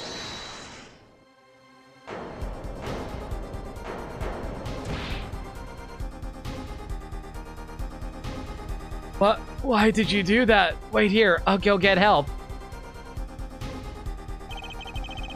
Miss Olga O'Reilly was out cold, struck by Mr. Smith. But his time was soon to come. Mr. Wright went upstairs to call the cops, leaving Mr. Shoddy Smith alone in the hideout with the unconscious dealer. Then our killer stepped out from the secret passage and into the hideout. My God! What a freaking contrived way to murder someone. Hey Max, welcome back. I think we're approaching the climax. Who's Destiny? They sound nice. The victim must have heard the cupboard sliding aside. He wheeled his chair around to look and... After the deed was done, the criminal must have seen the blood on the card. He would have, of course, realized the need to destroy the evidence.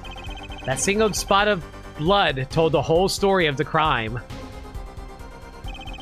Too bad for him he didn't linger any longer in the hideout that night. If he had, he might have noticed the cards on the floor. And the fact that they were all red.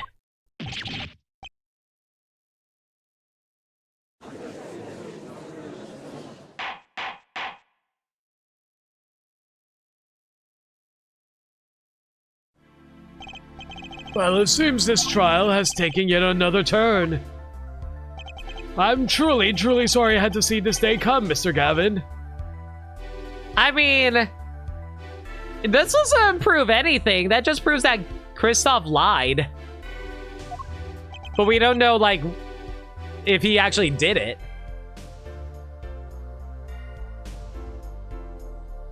Mr. Gavin? Mr. Payne!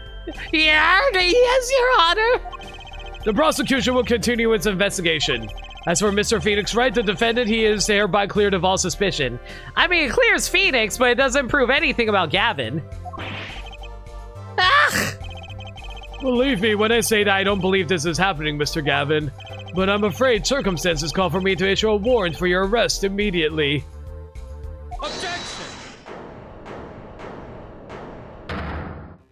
Objection. Oh, no need to apologize. I've rather enjoyed myself. It's not every day you get to witness a legendary attorney's dirty tactics firsthand. Your point, Mr. Gavin?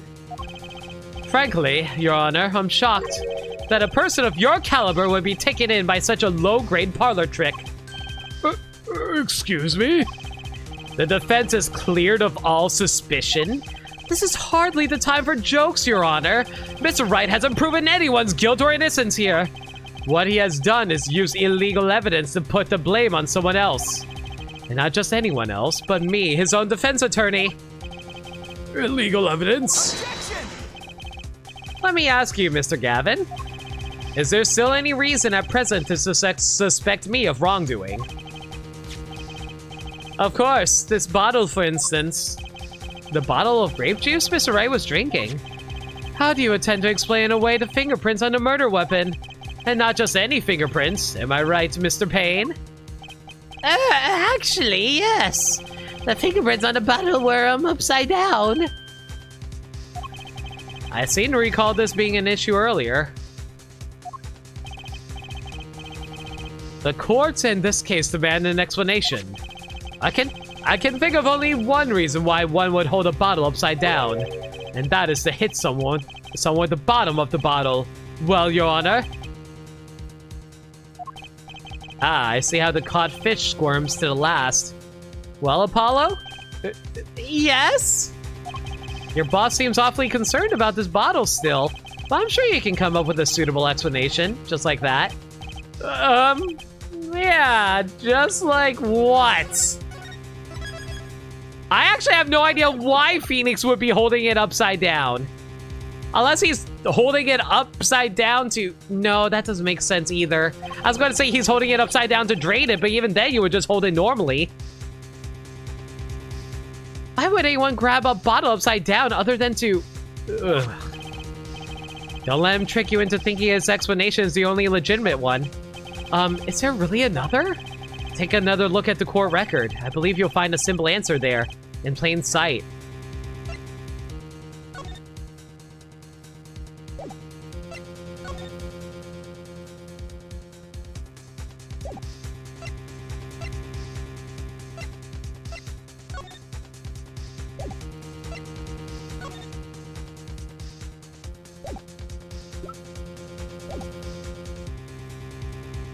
Could have just been chugging it? Yeah, but you wouldn't hold it upside down. That's the thing. You would still hold it normally. How about you just say the answer in plain words? It would be hasty to deliver a verdict with the unanswered questions indeed. Well, Mr. Justice? Mr. Gavin said that the court in this case demanded an explanation. Don't worry, justice won't leave until justice is done. Perhaps the defense would care to enlighten the court. What evidence do you have to explain why the fingerprints on the bottle are upside down?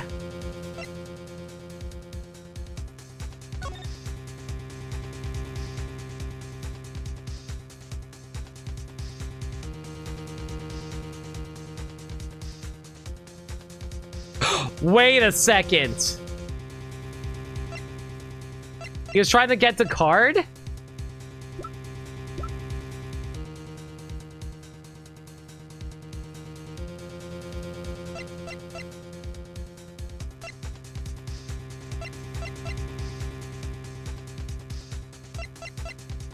But how do I prove that?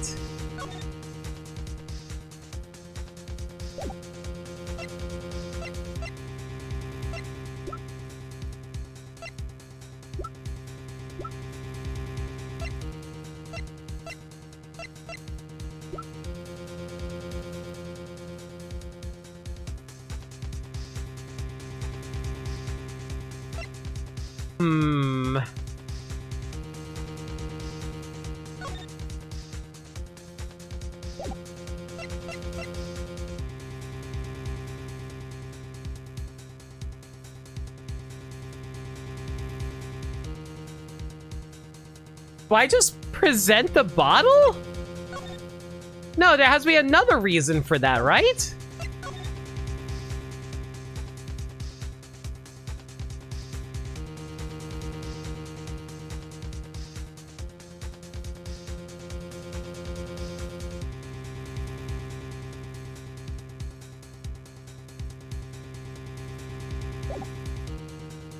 You know, it was originally supposed to be drink alcohol instead of coffee.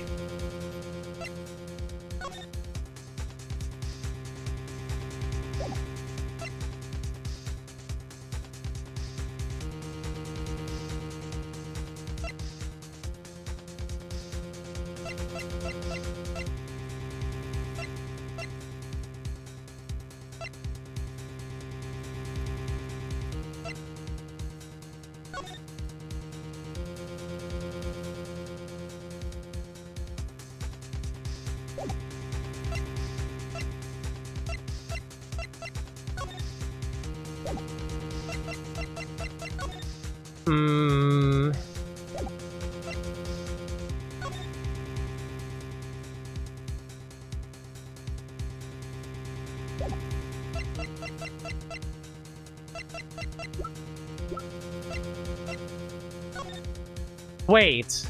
How is it? Why is it that this photo of the bottle has no cap, but this bottle does have a cap? Does that matter? I don't think that's relevant, is it?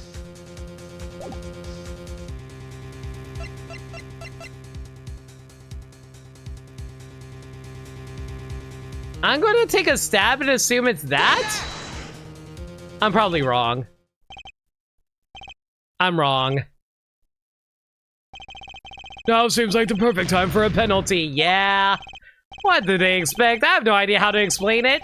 You're thinking too hard, Apollo. The answer's right in front of you. Just reach down and pick it up. Or try picturing situations in which one might grab a bottle upside down. I assume the bottle must have been on the floor, right?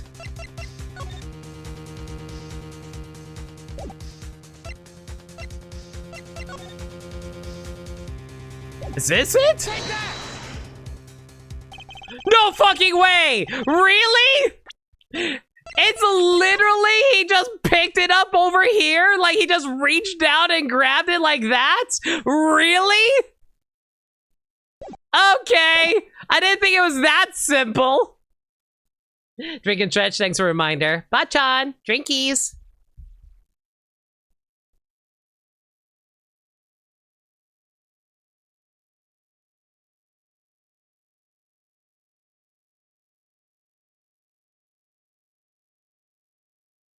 He did say so after the penalty, true.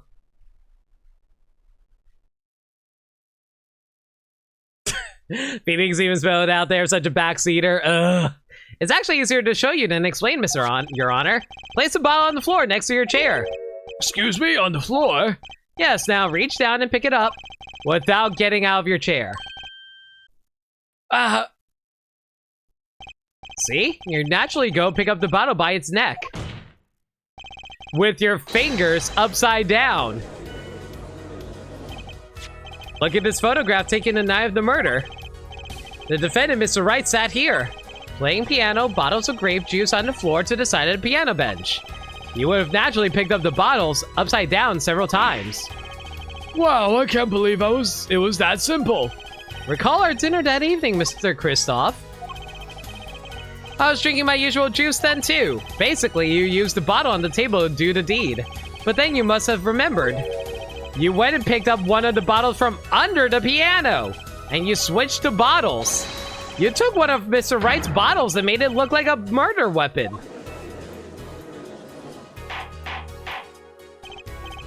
The explanation is really simple, limit, but what complex explanation can I come up with? Listen, sometimes these games say simple and it's not that simple. Ball has really meaty hands for a baby face. Order, order, order. What do you have to say to these charges, Mr. Gavin? Fascinating. So this is the legendary attorney's famed tactic of misdirection. What? You claim I switched the bottle? Where is your proof? Man, it always comes down to this, doesn't it? It always goes down to, oh, hey, you have an idea. How about you prove it? Well, that's as I thought, more baseless conjecture. I'm afraid your bottle of proof is quite empty. Objection! I wouldn't be so sure about that. Your Honor, when you initiated the investigation of the hideout earlier, do you recall I requested an additional investigation? Yes, I have your memo about that here. Retrieve the bottles from under the piano at the Borscht Bowl Club. And here's one of the bottles in question. What, are you going to dust that for fingerprints too? I would be surprised if any were on that but his. Mr. Gavin probably wouldn't make such a novice mistake, true. That bottle won't bear any trace of anything. Say, Apollo! Yes? Why don't you go ahead and examine that bottle? But why? Just humor me. Mr. Wright, that bottle will solve this case once and for all. Oh, it's the card. The card must be it. My God! One stream and we had 48 objections. Well, technically 47 since we got 69 bits earlier from Flarga. Which, by the way, again, y'all can bloat the count even more with 69 bits if you so wanted to. What? That's some bottle. Gee, I wonder what I'm supposed to look for. There's something inside the bottle.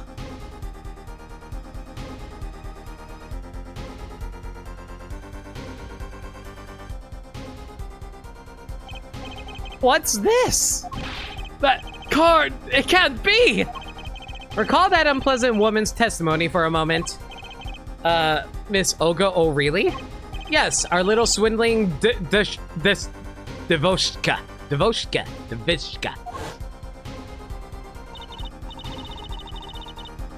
Did you sing objection count earlier? No. It only counts unless the game or an alert plays that has them say alert, say the objection. That's why I have a 69-bit alert for it. That night, I planted the card like I was supposed to, and Wright lost the last hand just like he was supposed to. Then Smith searched him, but the planted card was gone. The trap failed. Wait, this isn't... You're telling me that this is the planted card you disposed of? The one you mentioned in this piece of testimony? I happened to put my hand in my pocket and found the card. Yes, I snuck a peek at it and found it was the 5 of hearts. I had a feeling something might happen, so I disposed of the card before the game. Disposed of where? It was an empty bottle of grape juice I had been drinking right beside me. I threw the card inside the bottle.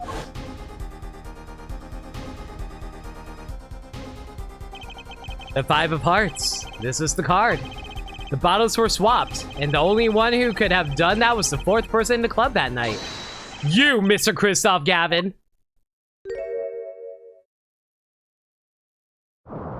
Oh, here he comes. Oh, the Porsche's rising.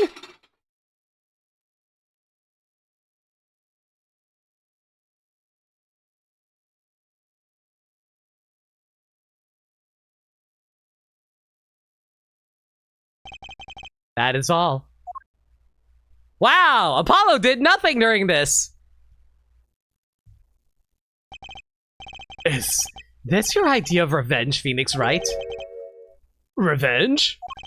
Revenge for the events that took away your attorney's badge 7 years ago? My past is like my logic, straight and true. Nothing's changed. All I did was point the finger of justice in the proper direction.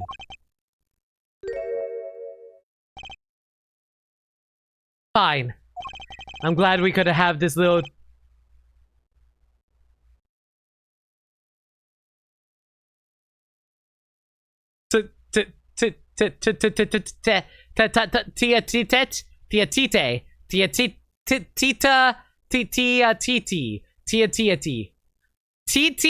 BB. Right. This is insane! What about me? Don't I get to prosecute anyone? Taya. Tay-tay. Tete-a-tete. I believe this time we finally come to the end of our trial. Mr. Payne, do you have a report for us on Christoph Gavin? He's admitted everything. We're processing his arrest now. I see. Still, one has to wonder why he would do such a thing. He didn't even have a connection to the victim, did he? Not that we know of. Mr. Wright, have you anything to add? I'm afraid I can't shed any more light on the matter. About this victim, Mr. Shady Smith. His occupation was listed as traveler. An odd profession to be sure, and that's all we know about him. I'll arrange a follow-up investigation, Your Honor.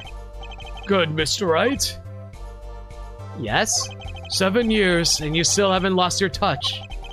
Christoph Gavin was a man with much significance for me, both as a friend and as a lawyer. He was extremely talented, to be sure. I needed two things before I could confront him.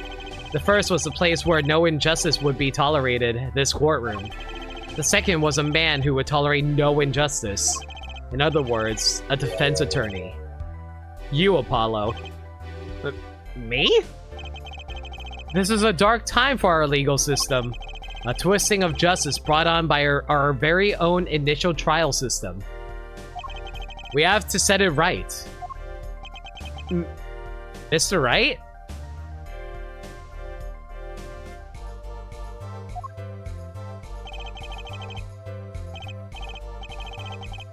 Congratulations, Apollo, you're now jobless.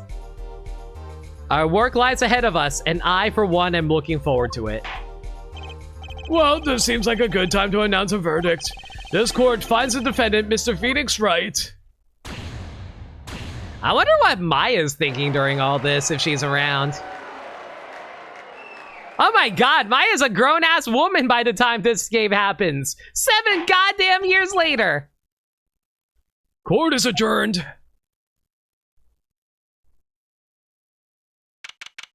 April 20th, 4:28 p.m. District Court, Defendant Lobby number 3. MILF Maya? She is not a MILF, but she is old. Thanks, Apollo. You came through just like I thought you would. I'm pretty sure I didn't do a thing there. It was you who cornered Mr. Gap, the killer. I couldn't have done it by myself. You sensed it too today, didn't you? Your ability. Ability? She'd be like 26 at this point? Yeah. I thought she was like 16 back in the original trilogy. Yes, a sensitivity I lack. You'll come to understand it soon enough. Wait, I wonder if he means... I have one question for a witness then. You say you saw the moment the defendant hit the victim. Is this true? Of course it's true! What's this weird vibe I'm getting? What was that, Mr. Wright? You'll have to find the answer to that question yourself. The answer, right. So is it going to turn out that Apollo just has magic powers for some reason? I guess we'll see. The original trilogy took place over 3 years in the universe, then add 7 for a time skip, so yeah, she's 26. Damn.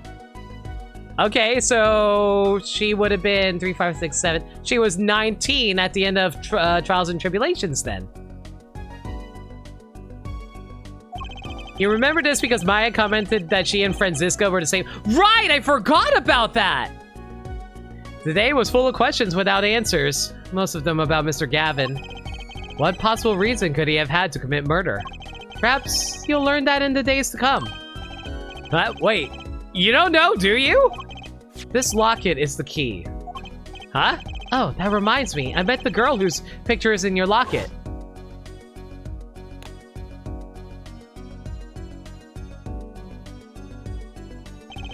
Your daughter, right? That's right, she's my daughter. You know, you were right about this locket. Eh? I took this off his neck the night he died. But it looks like our Russian scam artist saw me. So the truth is, this locket really did belong to him. Wait, but that's perjury! You testified! You said that locket was yours! I said no such thing, actually. What? I merely said that it was a locket with my daughter's picture inside. A subtle distinction, but a distinction nonetheless. And it's the truth. I don't like Dark Phoenix. I miss Phoenix when he was innocent. I miss the Phoenix who would get sick from jumping off of a burning bridge. Wait, but then why? Why was the victim wearing a locket with a picture of your daughter inside it? Sometimes the straightest path to the truth isn't the best one. Give it time. You're still just getting started with your career. Speaking of which, I may be out of the job. I work for Gavin Law Offices after all. I still can't believe I just saw Mr. Gavin get led away in handcuffs. Is also not technically perjury? I guess. Apollo. Yes? How about coming to work for me? Eh? You mean at the Wright & Co. Law Offices? I mean, there's not a single attorney in my generation that doesn't know it. I can't imagine that to be true, but... Wait, hang on. How do you still have writing co if you haven't done any law stuff for 7 years? How are you maintaining your office? I mean, don't get me wrong. People probably didn't actually pay you any time that you did their cases, but still, some of them had to have paid. Wait, but didn't you? You're not a... Oh, I turned in my badge, yes. I'm not an attorney anymore. The plan is working hard. Charlie! That incident 7 years ago. That legendary trial. And at the middle of it all was one man. Phoenix Wright. The case reached its sad conclusion and he left law for good. Have you ever thought about coming back to the courts? I'm not qualified to stand in a court of law, I'm afraid. Didn't you notice in today's trial, there was a single piece of forged evidence?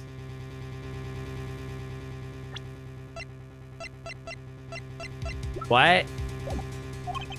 Forged evidence? What are you talking about? I'm talking about evidence that shouldn't have existed. A naughty magician's trick. One piece of evidence struck me as odd, it's true. Something tells me I'm gonna have to present it in a moment. It just seemed, well, too perfect. I bet this was the forged evidence.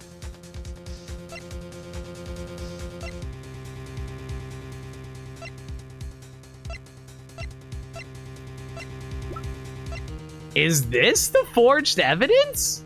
Wait.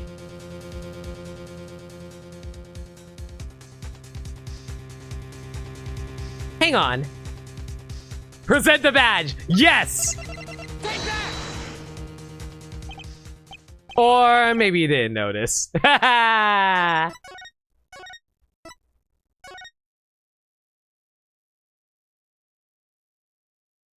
Clients who probably paid Max Galactica, Edgeworth, Powers, that's probably it. Maybe On Guard is Phoenix, if Phoenix sued him for fees off screen.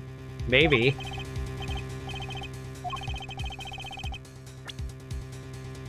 Okay, I'm of two minds. It is either the victim's hand or the card.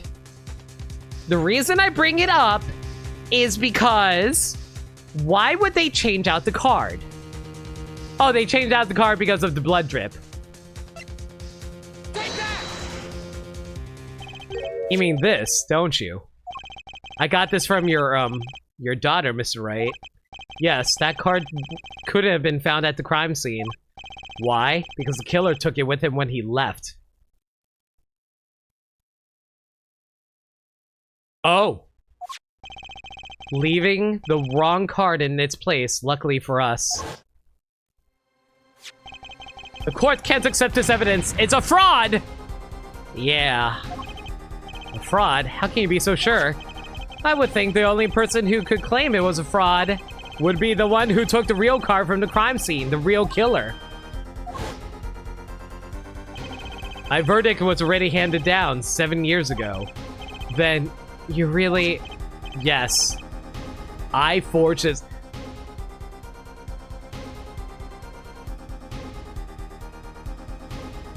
I don't like Dark Phoenix.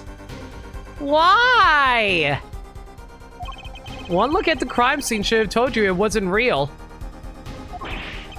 But you can't do something like that and call yourself an attorney. Who's calling themselves an attorney, Apollo? So, it's true. The rumor, it's true. 7 years ago. None of that matters much now, does it? Ugh.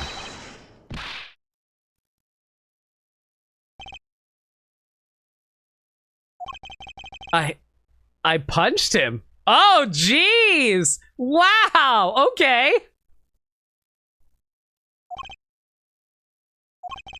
It's your story from here on out, Apollo. Perhaps I can help you turn the next page. My office is addressed. Drop in if you like. Very convenient that we can't read the address. Mr. Wright. Oh, about your uppercut. Try yelling, "Take that!" next time. I find it packs a little more punch. Yeah, Mr. I'm gonna go fight a bunch of superheroes and demons and stuff in Marvel vs. Capcom 3. Nobody likes Dark Phoenix. Here comes the pain! Yo, Liminality! How y'all doing? Welcome to the stream. Thank you so much for a raid. What were you guys up to tonight? Can we get a shout out for Liminality? Hi everyone from Liminality's stream. I'm No Limit. Oh, you're playing Majora's Mask? Nice. But yeah, I'm No Limit. I'm a variety streamer that plays the games that they never played before. Usually do Nintendo games, but we're doing Apollo Justice, Ace Attorney at the moment. We just finished up the first episode. Was doing Majora's Mask recompiled. Ooh. You been enjoying that? Nice. In Phoenix's defense, he also had Missile. True. Would Phoenix play Devil's Advocate? Ha ha ha ha ha ha ha. But yeah, we're actually, I'm sorry to say, but we're actually going to be ending stream fairly soon. I don't really want to head into the next episode right away. So we're actually going to be ending the stream fairly early tonight. But I really appreciate the raid regardless, and I hope the viewers from Carb Stream would consider, like, giving me a follow or whatever. This is just a combo raid then? No worries. Yeah, we'll send you guys off to someone nice too. And Apollo, thanks for today. I had a good time. Aside from, you know, getting socked in the jaw, but you know. And with that, Mr. Wright walked out the door. And that's how my first trial ended. A lot of mysteries went unsolved, and at the time I had no idea they were all related. Every mystery that day, connected by a single thread of logic. I'd find that soon enough. My name is Apollo Justice, attorney at law, and this is how my story begins. Yeah, as we give you like a million different backstories from what I've seen in like Spirit of Justice. Heard about Trump awarded.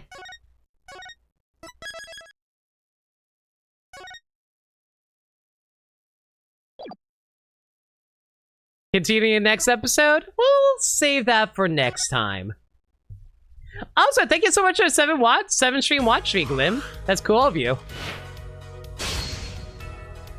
But yeah, we'll just call it here for now.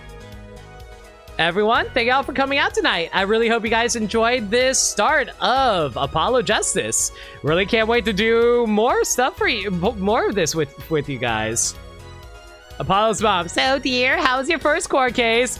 I uppercutted the defendant and he gave me a job.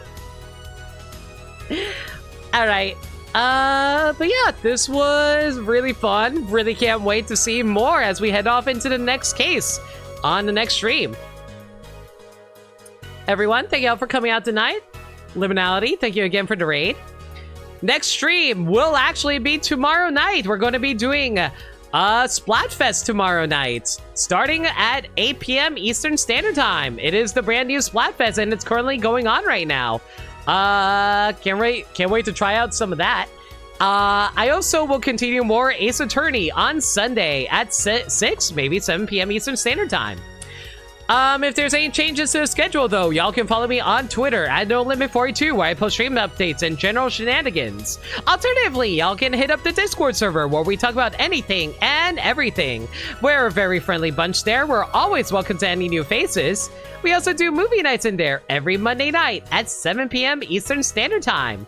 We're currently going through all the live-action Disney movies at the moment, and we're going to be watching, well, not a Disney movie, but we're going to be watching Hook on Monday, along with the live-action remake of Disney's original animated movie, Peter Pan and Wendy. But if you guys want to check that out, consider hitting up the Discord server where we host it. I also have a Throne account. Y'all never have to buy me anything in there, but you know, it's there if you guys ever want to do anything cool for me. All right, if you guys have any raid messages in mind, let me know. I'm gonna find ourselves a nice raid target.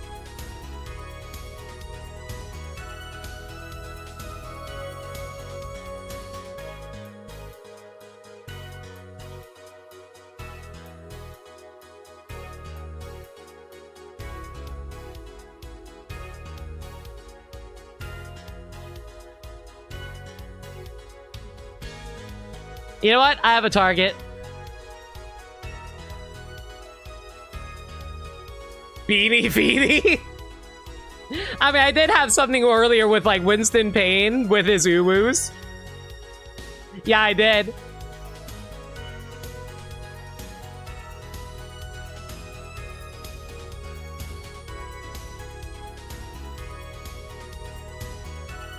Okay,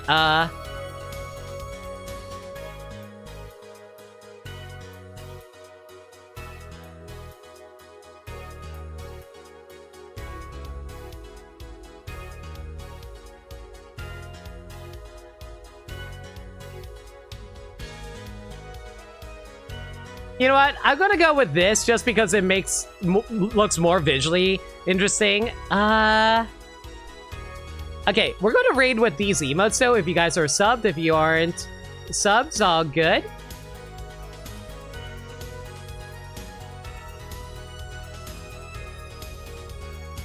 As for who we're raiding, we are going to be raiding Montaru, who is currently doing a let me read it one more time. Pokemon Emerald. So how about you guys go give them all the love? They were very cool. We played Clock Tower with them over at Mayo's last night, and they were really awesome. Y'all should give them all the love. I'll say, hey, Mayo.